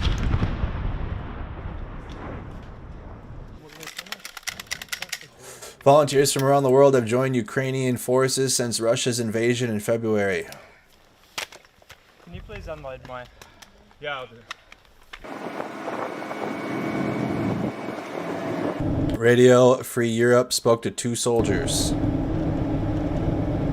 This is the most important thing happening in the world. Grinch. It's the most important thing, the most important conflict in the last 50 years. What happens here decides what will happen to democracy all around the world. The Russians won't stop with Ukraine if they gain victory here. They will continue with other European countries threatening them, maybe attacking them. So that's why I'm here. I was a soldier. I was deployed to Iraq in 2004. I spent a year in Iraq as a combat engineer. The Iraq War, when you look at it after almost 20 years, there's a lot of gray there. It's not clear right and wrong, I will say, which is unfortunate. This is black and white, right versus wrong. It's very clear they bomb supermarkets in the middle of the day, which are not military targets. And then it's also clear that a lot of their troops are really badly trained from my experience. Of course, I have very good troops too, but also a lot of them are, I don't know what they're doing here. They're not well trained, not disciplined, and it reflects on their behavior. Definitely, you don't have everything you need. The Ukrainian military has performed amazing. Actually, the Ukrainian military's victories against Russia will be written about in history. David versus Goliath, for sure. Facts. This will be written in history. Like when I'm old as hell, this will be in the kids' history books that they gotta learn in school about. Studied by other nations to try to find out how you have been so successful. That said, is it more so about how Ukraine's been successful or how terrible the Russian military has been? What's the real truth there? I mean, yes, I think it's a lot of nuance there. I do feel that President Zelenskyy staying in Ukraine was a huge contributing factor to the morale and the success of the Ukrainian military and their defense. I mean, you can't count out the will of the Ukrainians, but I mean, they want their independence. This is something they want. They've wanted it since the Maidan Revolution. They want to. The East can propagandize that shit all they want and say it was Western influenced. United States was the one that was doing it, and it's not true. The Ukrainians want independence. They've wanted this. They want to be a sovereign nation free from Russia. There is definitely more equipment training, and I would say NATO standard, just everything, the procedures, the training, the leadership, it should be brought up to NATO standard. Troops of LNR captured a few Americans and they were sentenced to death. Are you prepared for such, such twist? I am here to defend democracy.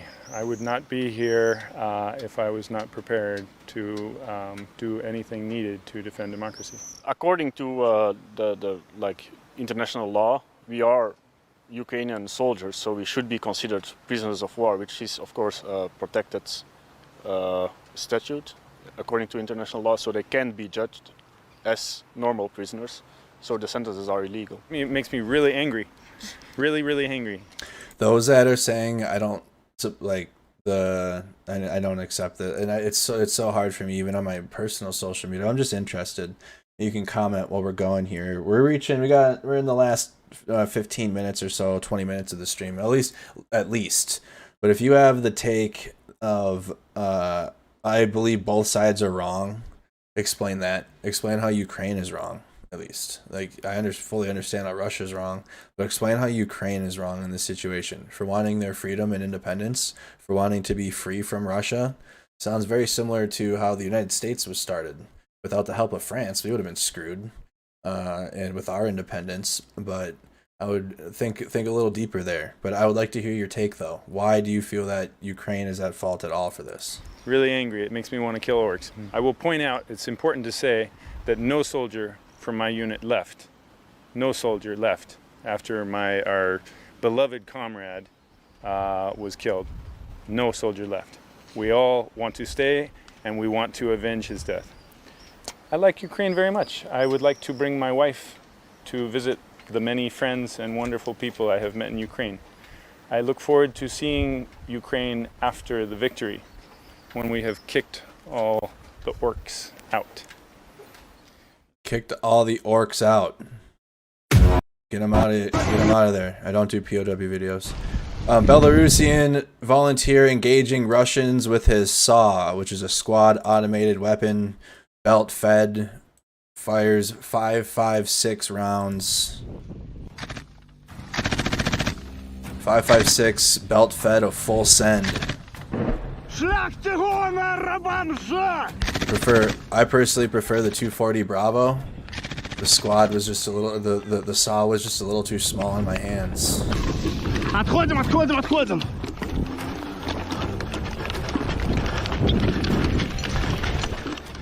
Qualifying on the range with the saw was a pain in the ass anyways. Oh my god. 240 Bravo is so much easier. It's like a sniper. I think it's like a long gun with a like automatic long gun. Отбегай!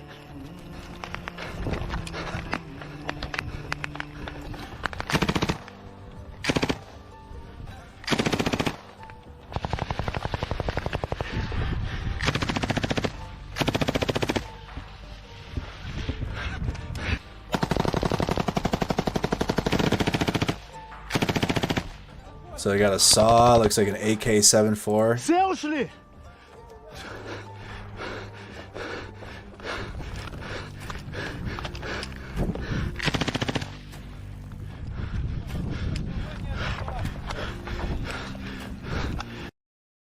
Okay, again, this is the Belarusian volunteers engaging Russians with a saw, a squad automated weapon. Automatic, it's belt fed.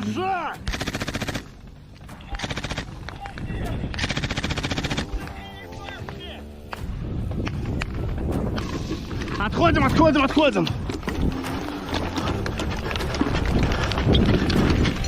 Yep, Belarusians fighting for Ukraine. Yeah, so on this timeline of videos for Ukraine War Report, they're all like from the Ukrainian side, unless specifically pointed out. Just similar to like Rob Lee's timeline, he finds a lot of Russian military videos to show as well, because those are hard to find.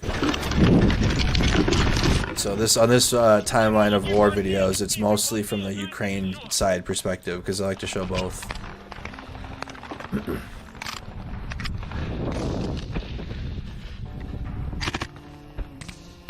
You would take a saw over your what? A saw over an MG42?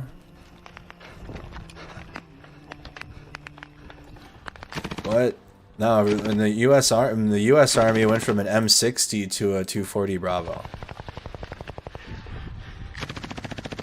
And then this is a saw, but the 240 Bravo and the M60 shoot 7.62 rounds, which are a little bit smaller than 50 cal, but obviously bigger than a 5.56. The saw shoots 5.56.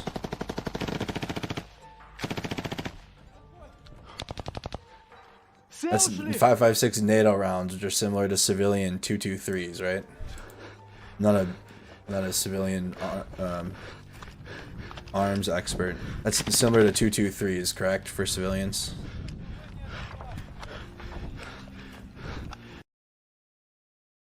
The saw is much lighter. Yes, it is. It's too light. That's why I said that it was too small in my hands. The Kraken unit destroying Russian headquarters. Your dad shot the M60?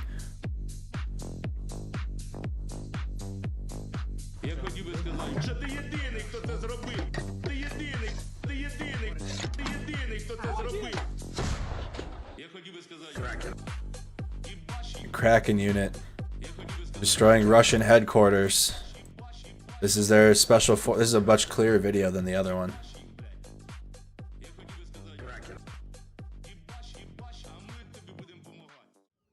Right, that's a Kraken Special Forces unit. Residential, okay, here's more from that residential building missile attack, which was on Sunday. I didn't do a stream on that day, so if you missed it, this happened in the capital city of Kyiv in Ukraine on Sunday. Wow.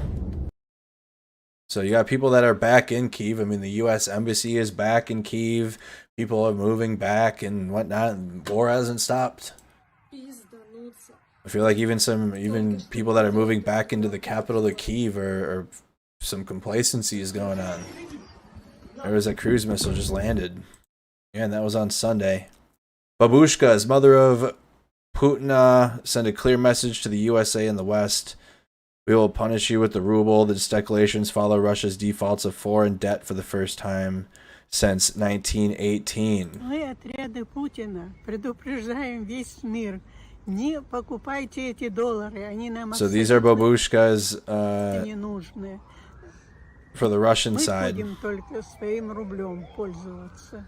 Не слушайте эту Америку. Они только брешут. Вот сами они в дефолт. No translation, so we'll skip past that. But again, declarations follow. Russia defaults on foreign debt for the first time since 1918. Okay. Not going there. Here is from Kremenchuk, the shopping mall. More video from that.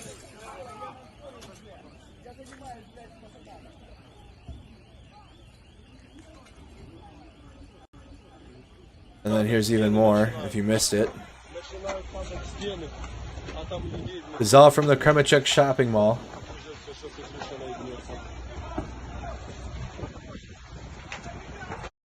Here's a German PZH 2000 reports for duty finally. What is this? Oh, looks like we have a video on YouTube to look up. German PZH 2000. It looks like a tank. Ooh, I don't know. Maybe it's howitzery. M60 uses 7.62 rounds. Let's look up what this thing does. The German PZH 2000. New piece of equipment has entered the battle that I haven't looked up yet. Ultra powerful Panzer Zabut 2000 self-propelled artillery in action. That's an A10. Is that an intro? That was an intro video. Oh, I knew that was an A10. Ukraine needs a bunch of those.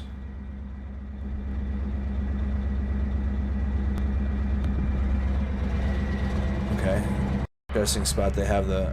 Okay. I need to know what it is. That's just an action.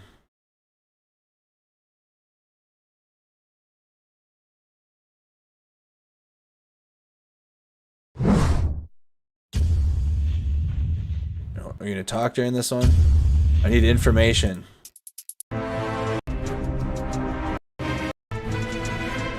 Okay. All right. We're not, I don't think we're going to get a nice documentary style like this is what it is. The German armor Oh, let's go. industry is world class, and Shout out to War Secrets. There we go. This is what I'm looking for in content for when I want to find out what the hell something is, not some project video. But all right, shout out to War Secrets. with the invention of the PZH 2000 self-propelled gun system, they even outdid their own brilliant standards. Welcome to another video from War Secrets, in which we are going to take a look at one of the most impressive German war machines. So let's begin. The PZH-2000 is a German-made contemporary self-propelled howitzer. Following the cancellation of the SP-70 project, the German military requested At least I was right and called it a howitzer, not a tank. Development of the PZH-2000. PZH-2000 stands for Panzerhaubitze 2000, which translates as Panzerhaubitze. Self-propelled gun 2000. The development of the With the 2000. It's a Nimbus 2000. PZH-2000 self-propelled howitzer began in 1987, shortly after the completion of the international self-propelled howitzer project SP-70 by German companies Wegmann and Mack. Polygon tests on the PZH-2000, Panzerhaubitze, translated as Armored Self-Propelled Howitzer, began in 1993. The German Ministry of Defense and howitzer manufacturers agreed in 1996 to develop the first 185 howitzers for Bundeswehr troops. The PZH-2000 is the most recent self-propelled howitzer to be serially constructed. Its design, however, is based on a traditional self-propelled field artillery unit, with the engine and transmission compartment located in the front. The turret and ammunition are in the back, with the engine in the front. The driver sits on the right side of the engine in the hull. The rest of the crew is seated in the fighting compartment. Many proven components from the Leopard 1 main combat tank are emulated in the chassis. The Rheinmetall 155mm L52 chromium-lined howitzer is attached to an automatic loader and a modular charger system created specifically for the PZH-2000. The PZH-2000 also includes a fully automated fire control system and capacity to fire multiple rounds at once. Excellent long-range shooting is made possible because of the 155mm L52 barrel. The PZH-2000 fired 20 rounds at ranges surpassing 40 kilometers during test firings for the Hellenic Army in May 2001. The ranges were attained by Nashem Denel of South Africa's M2000BB Assegai shells and the Rheinmetall DM72 modular charge system. A similar range was Russia, there's cope to the point where now it's Russia didn't start the war. Oh my goodness, we're at the longer it goes, the more these narratives are gonna start. 100% Russia started this. Attained in live firings in Sweden in November 2002 using Rheinmetall's new long-range RH-40BB ammunition, which was also fired with the modular charge system. Due to the fully Oh my goodness, Cleve with the big $50 super chat. You get two wows for that. Thank you so much, Cleve. Automated loading of charges and rounds, the burst fire rate is also quite high. 3 rounds may be shot in 9 seconds using the conventional 24-volt loading mechanism, with a continuous rate of fire of 10 rounds per minute. The optional 48-volt loader performs even better. The PZH-2000 has a high level of accuracy due to its modern fire control systems. Well, that's good. Got a high level of accuracy. Look at that thing. And muzzle radar. For self-defense, a 7.62mm MG3 or MAGA machine gun is also installed on the turret roof. The PZH-2000 is equipped with an automatic fire suppression system, a nuclear, biological and chemical protection system, as well as navigational and topographical systems. Data is sent between field artillery units using modern radio equipment on the battlefield. The PZH-2000 possesses quite a lot of armor protection for a self-propelled howitzer, as well as an all-welded and relatively thick steel hull. Add-on armor improves protection against top-of-the-line attack weapons. Its notable standard feature includes an NBC system, a fire suppression system, and smoke grenade discharges. Its ability to shoot and scoot increases its survivability even more. The PZH-2000 may begin a fire mission while moving, with the first round being fired a mere seconds after the vehicle comes to a halt. The PZH-2000's sprint speed allows it to escape swiftly after firing. It's fast as fuck, boy. For such a large vehicle, the PZH-2000 has excellent mobility. Cross-country performance is good thanks to the tracked chassis, and good propulsion is provided. That's good for the Ukrainians to use and get the hell up out of their position, because then the Russian artillery will locate them by an pretty MTU 1000 horsepower diesel engine. While power is provided by an APU while the engine is not running, the dash speed remains fast despite the low power-to-weight ratio, especially when fully laden and equipped with additional roof armor. ISW Xtel Systems Wedel provided the electrical gun control system, which included automatic elevating and traversing drives with semi-automatic backup, direct laying with electrical instrument control and manual control. Rheinmetall Detec designed the 155mm L52 cannon for the PZH-2000. The chamber volume is 23 liters and the barrel length is 52 caliber. The gun has a chromium-plated barrel and a semi-automatic lifting breech block with a 32-round standard priming magazine fitted into it. Muzzle brake and projectile case ejector are included in the barrel. Turret rotation and howitzer targeting systems are powered by electricity, which is safer than hydraulics. It also boosts the effectiveness of howitzers on the battlefield. The main cannon has a range of -2.5 to positive 65 degrees of elevation. Traverse has a 360-degree range. The gun's features, such as chamber temperature, are automatically monitored. A completely automatic shell loading mechanism with an ammo management system is also included with the PZH-2000. Damn, dude. The 8-meter chromium-plated barrel is equipped with a slotted muzzle brake that increases muzzle velocity while reducing muzzle flash. The wedge type... Oh, it sounds like one of the safer... Well, that and the HIMARS, the howitzers, too. The breech block is equipped with an interchangeable priming magazine and an endless conveyor for automatic primer loading and unloading. The DM-72, a 6-zone modular propelling charge system designed by Rheinmetall Detec, allows for faster handling, less gun wear, less susceptibility to ignition dangers, and increased range. And it can get the hell up out of there. It can get the hell up out of there, too, very fast, quick and in a hurry. PZH-2000 is made up of 6 MTLS modules. The L52 gun's maximum range with maximum MTLS charges is 30 kilometers, but the normal L15A2 cartridge and up to 40 kilometers with aided projectiles. Honeywell Maintal manufactures the gun positioning and laying system, which is installed on the gun cradle. The technology determines the gun's direction, position, and elevation above sea level automatically. The PZH-2000's hybrid navigation system consists of an integrated GPS receiver and the vehicle's motor sensors. All conventional 155mm NATO projectiles, including nuclear, guided, and cluster, can be used by the PZH-2000. The maximum nuclear guided, what is it? And cluster bombs used by the PZH-2000. The maximum flying range of a standard high explosion fragmentation bullet is 30 kilometers and 40 kilometers with an upgraded aerodynamic form projectile. The PZH-2000 automatic shell loading mechanism has a capacity of 60 155mm rounds. The rounds are automatically gathered up from the back of the vehicle and Germany just upped their budget too to like record highs. Just I hope that at G7 Germany was like, yo, we'll just send some more of these. I hope some of the other countries are sending shit. In the 60-round magazine in the chassis center.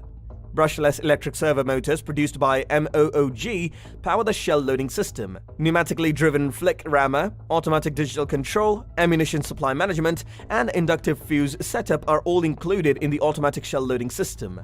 This allows 3 rounds to be fired in under 10 seconds and 60 shells to be loaded by 2 operators in less than 12 minutes, including... This thing is a 2-operator system? God dang, that's fast. 3 rounds in 10 seconds. Rounds to be fired in under 10 seconds. Under and 10 seconds. Shells to be loaded by 2 operators in less than 12 minutes. 60 shells in less than 12 minutes by 2 operators. This thing's beast mode. Including the collection of ammunition data. During shooting tests in October 1997 with an upgraded autoloader, the PZH-2000 fired 12 rounds in 59.74 seconds and 20 rounds in 1 minute 47 seconds. A radar sensor determines the muzzle velocity automatically, which is employed in the firing control computation. In polygon tests, the automatic reloading mechanism produced a later rate of fire results. 3 shots in 9.2 seconds, 8 shots at 51.4 seconds, and 20 rounds in 2 minutes and 30 seconds, roughly 3 minutes. These findings show that a 2-man crew with high-level automatic aiming and reloading systems can work independently. Seriously. Yo, Germany, at Germany. Just tweet the German chancellor. Just send these. Y'all just upped your entire military funding. I'm sure you got some new... I don't know, these are pretty high-tech, though. I mean, it's not like the USA where we're giving Ukraine our old shit. 2 extra loaders in addition trust me, we're not giving Ukraine any of our brand new shit right now. They're not getting Mad Fees. They're not getting any of the newest Oshkosh vehicles. They're not getting them. They're getting the old stuff. The commander and they're getting Humvees and M777s. Who must reload the gun. And M1113 troop transport piece of shits. If the reloading mechanism fails. The PZH-2000 can operate in an automatic mode with a data radio link to an external command and control system. Yeah, An they're giving onboard them those. Well, those are M1113. Those are 113s right there. Look like. MOS computer supplied by EADS controls the autonomous firing control functions. Target engagements can be carried out by a 2-person crew using the automated mode, command and control. Yeah, these look like M11. And on board M13s. MIC MOS computer supplied by EADS controls the autonomous firing control functions. Target engagements can be carried out by a 2-person crew using the automated mode. During the mission, the gun is automatically laid and relayed using the fire control data provided by the ballistics computer. Yeah, there you go, Larky. You can get your own M113 for $10,000 secondhand. They're junk. All right, the United States is getting rid of them for the low right now. Several backup options are provided to ensure system stability in the event of a component. I think honestly the Stryker took over that one. And we have better troop transport vehicles than that already. Like, it's just garbage. It's mostly used by combat engineers. I'm not sure if there's a new vehicle, but I know the scouts and infantry use the Strykers now. I don't know if combat engineers are using those too. Combat engineers, y'all using Strykers? Failure. An optical mechanical backup system is available as the lowest backup mode. The commander is equipped with a Leica PERI RTNL 80 panoramic periscope for under-armor operations and target designation in direct laying engagements. Day and night vision channels, as well as a laser rangefinder, are included in the PERI RTNL 80. For a direct laying of the cannon, the gunner is provided with a Leica PZF TN80 day and night direct fire sights. Direct fire, so it can shoot in direct fire mode. The H-2000 is powered by a German MTU 881 series multi-fuel diesel engine. The Rankfam created a hydromechanical SWL transmission. The engine and transmission are combined into a single module, making maintenance and repair on the battlefield much easier. Jesus, for sure. That looks pretty damn simple to work with. Dude. You know what we had to work with? Detroit diesel, dude. Detroit diesel engines, boy. And then now Cat engines took over.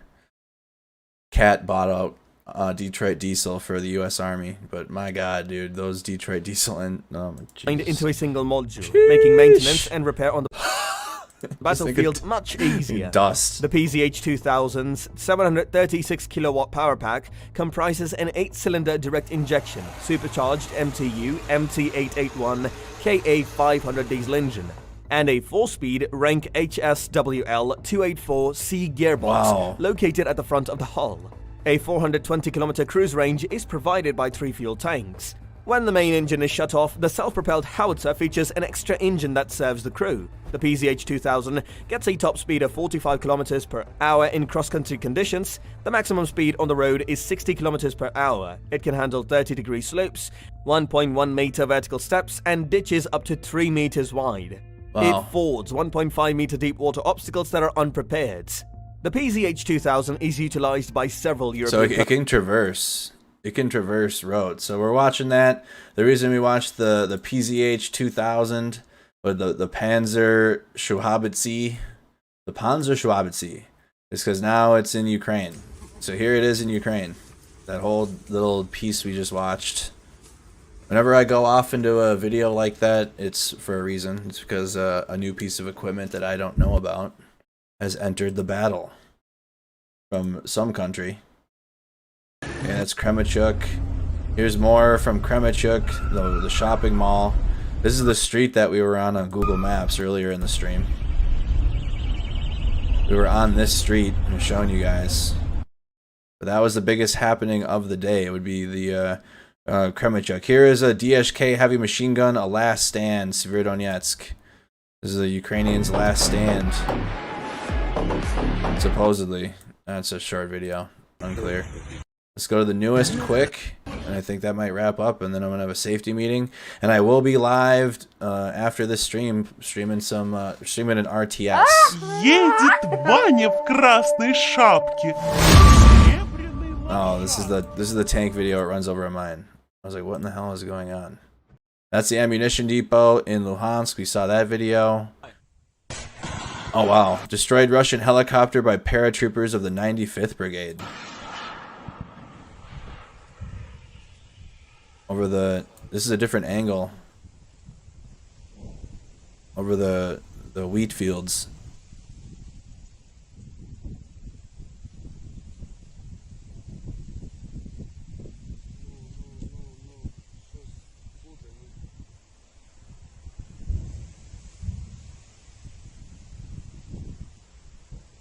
Damn. See how long that traveled? That traveled distance. Попав, але вона йде на зниження. There it goes.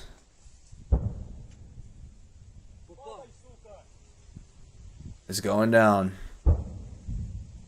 Wow. Boom. It sniped it. Look how far away that strike was from. This dude right here. And then you can see just a little speck in the air. That's the helicopter. This little speck here, I'm circling it. Follow it right here. That was a distance.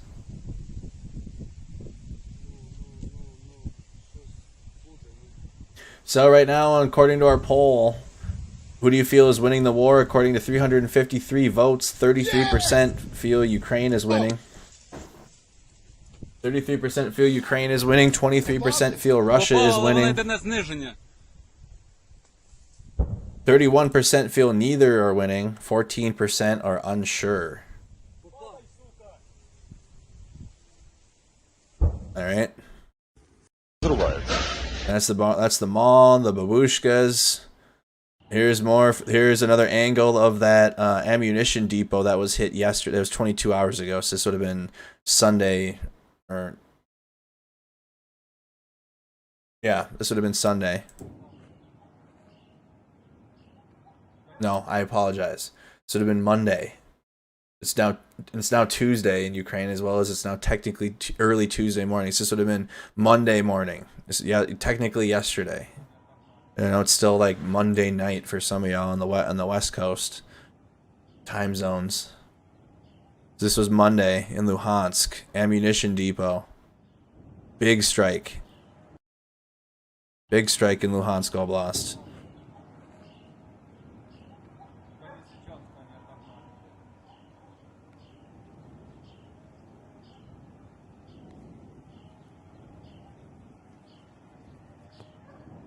All right, and I think that's everything here.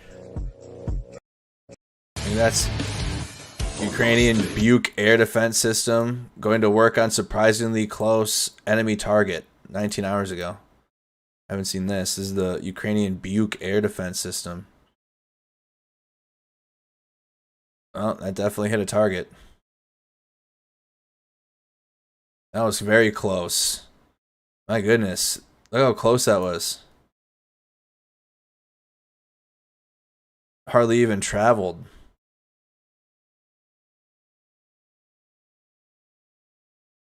Boom. The Buk air defense system. A local in St. Petersburg set a church on fire. It's war related, we don't know, but someone that sets a church that is supporting the war in Ukraine on fire at least deserves some of our attention. Church in St. Petersburg that supported the war on fire. Some resistance strikes on a Russian church. This is in Russia. Church on fire. City of St. Petersburg.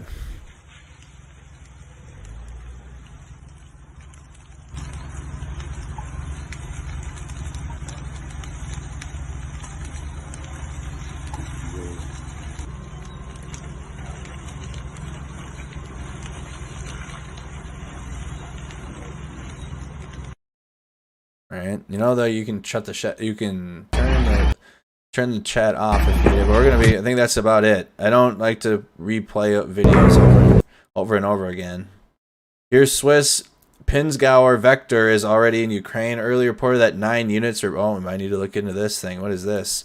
Swiss Pinsgauer Vector. What is that? What the fuck is that? Brought by the United Kingdom by a businessman that is serving currently in the Ukrainian army. Okay, what is this thing? Okay, that was way too short. The Swiss Pinsgauer Vector. Is it a troop transport truck?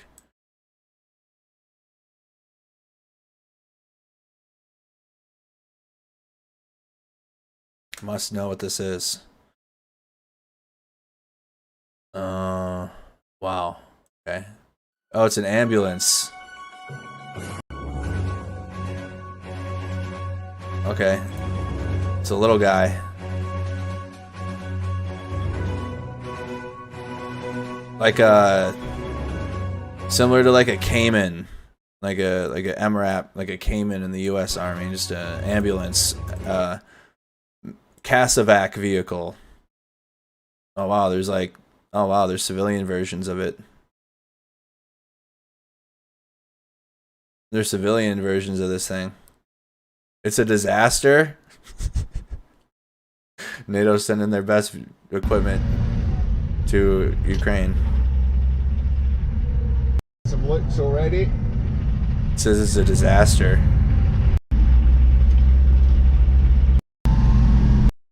Is I doing like a truck review on this thing?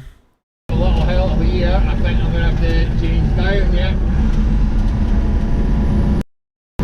Look at that, like you look at the wheel is right into, like, that does not look comfortable to drive for long distances. Look at how close his hand is to the window. That is very crammed. That does not look like a comfortable ride for long distance. Does he review it at the end? Oh. Oh, I said, what a disaster. That's in the title. Not getting much. Look, what the hell? This thing. United Kingdom sent this thing there.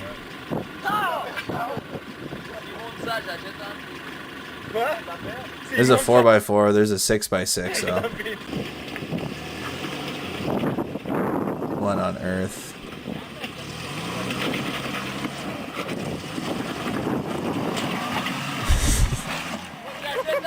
Thing looks raggedy. The Pinsgauer. So there's like civilian versions of this thing too. News. The pinhole owners. All off-road. Where they are, I think. I know that looks. Anyone in the United Kingdom here tuned in? Have one of these things? Swiss Army Radio Command vehicle. So we use as radio command. There's a. That looks old. That looks like an old version of it. I'm not finding any like military videos.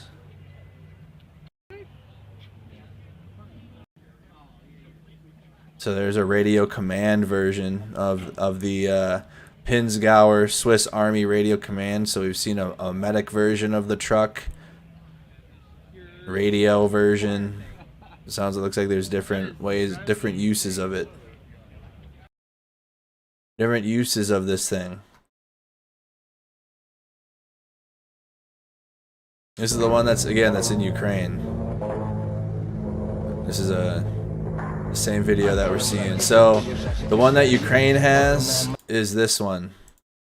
The 2007 Pinsgauer. Let's see this one. See if we get a better video if we do it like this. They have the 2000. There we go.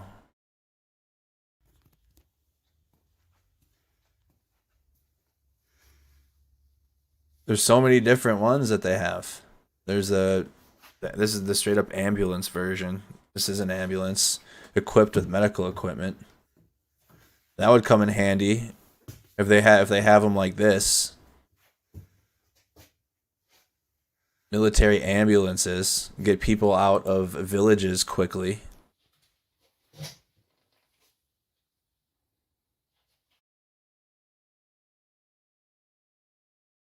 That's about it. Hinsgauer, Swiss, sent a piece of equipment over.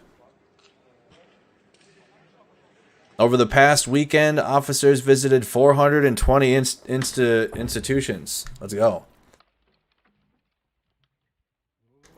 Spark went up. 420 institutions in Kyiv to check for curfew. The National Police of Kyiv reported 2 nightclubs were operating. 413 people arrested.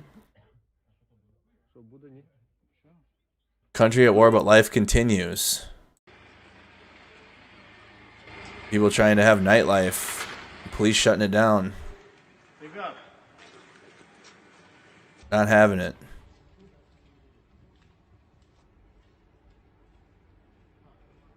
The police in Kyiv patrolling.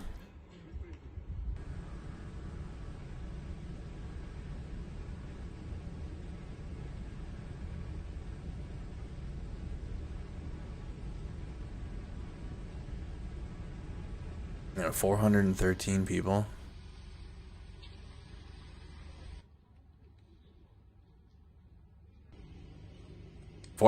People arrested, 219 summonses. All right, that's going to conclude for the night. Also, hey y'all, if you guys could really quick, and I'm going to be live right after the stream is over on Snack Squad TV. We're 14 subscribers away from 1,000.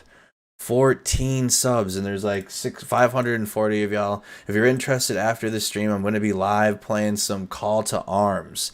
It's a real-time strategy, first-person shooter, third-person shooter. I had a bunch of fun. I'm going to be streaming it for an hour or so after the stream's over, just hanging out and having a safety meeting and chatting with whoever. So go over to Snack Squad TV on YouTube and subscribe. I will be live there, or just hang out on YouTube, and I will send you guys into that stream automatically. You'll be teleported into it, redirected into it. So, Snack Squad TV, go subscribe. 14 subscribers away. It's not first person. I don't have to go into first person, but it's a real-time strategy also, all right? I would like to mix up my games once in a while, so go over there. I'll be live there right after this stream is complete. So one more time on the rundown for the day for the news within Ukraine before we go. Oops. Wrong button there. Key takeaways from the day. Russian forces struck a shopping mall in Kremenchuk as part of a recent escalation in strikes against Ukrainian infrastructure and cities. Russian forces made incremental advances southwest of Lysychansk in the T-1302 Bakhmut-Lysychansk highway, but have not entirely severed Ukrainian lines of communication into Bakhmut. Russian forces made measured advances during offensive operations to the east of Bakhmut. Ukrainian forces repelled Russian offensives north of Sloviansk. Russian forces made limited and localized attacks along contested front lines around Kharkiv city, but did not make any advances on June 27th. Ukrainian counteroffensives along the southern axes continue to force Russian troops to prioritize defensive operations along the direct line of contact. Russian occupation authorities are taking steps to strengthen economic control of occupied authorities to force Ukrainian civilians to switch to the ruble. All right, and that is the latest in Ukraine for here on the 27th of June. Now it's the 28th, but that was the update from the 27th. Thank you guys again so much for tuning in. I do hope to see many of you on Snack Squad TV. Again, just hang out in this stream afterwards, or if you're watching this stream after the fact, head over to the gaming channel if you're interested. I stream a multitude of games, single player, story-driven narrative games, multiplayer. I stream Call of Duty, Warzone if you're into that. I'm not going to stream Warzone tonight, but I'll likely stream that during the daytime tomorrow if you're interested. Other content there, I stream my softball team. You guys see that we were champions 2 weeks ago. We didn't do well last weekend, but I do stream our softball team if you're interested in supporting us there. Shout out to our amazing Snack Squad community. Join our Discord server and our Snack Squad Discord. All of that good stuff. Thank you to everybody that sent stars. Thank you to all of our members. Thank you to everybody that sent super chats and super stickers. Thank you to everybody that's supporting Mercado Media this far. After 2 years going, in August it'll be over 2 years. Well, it'll be exactly 2 years since I started the Mercado Media page, but I started in May of 2020, so it's been over 2 years now. So thank you guys again for supporting. Support us over on Snack Squad TV. We're so close to monetization. Just need 14 15 more subs. So even if you don't like the gaming, I do other content over there. Just subscribe to the channel. It would be really helpful. And also subscribe here on Mercado Media, and make sure you're following on the Facebook page as well. See you guys shortly on Snack Squad TV. If not, I'll see you guys tomorrow night for another update in the war in Ukraine. Take care, y'all.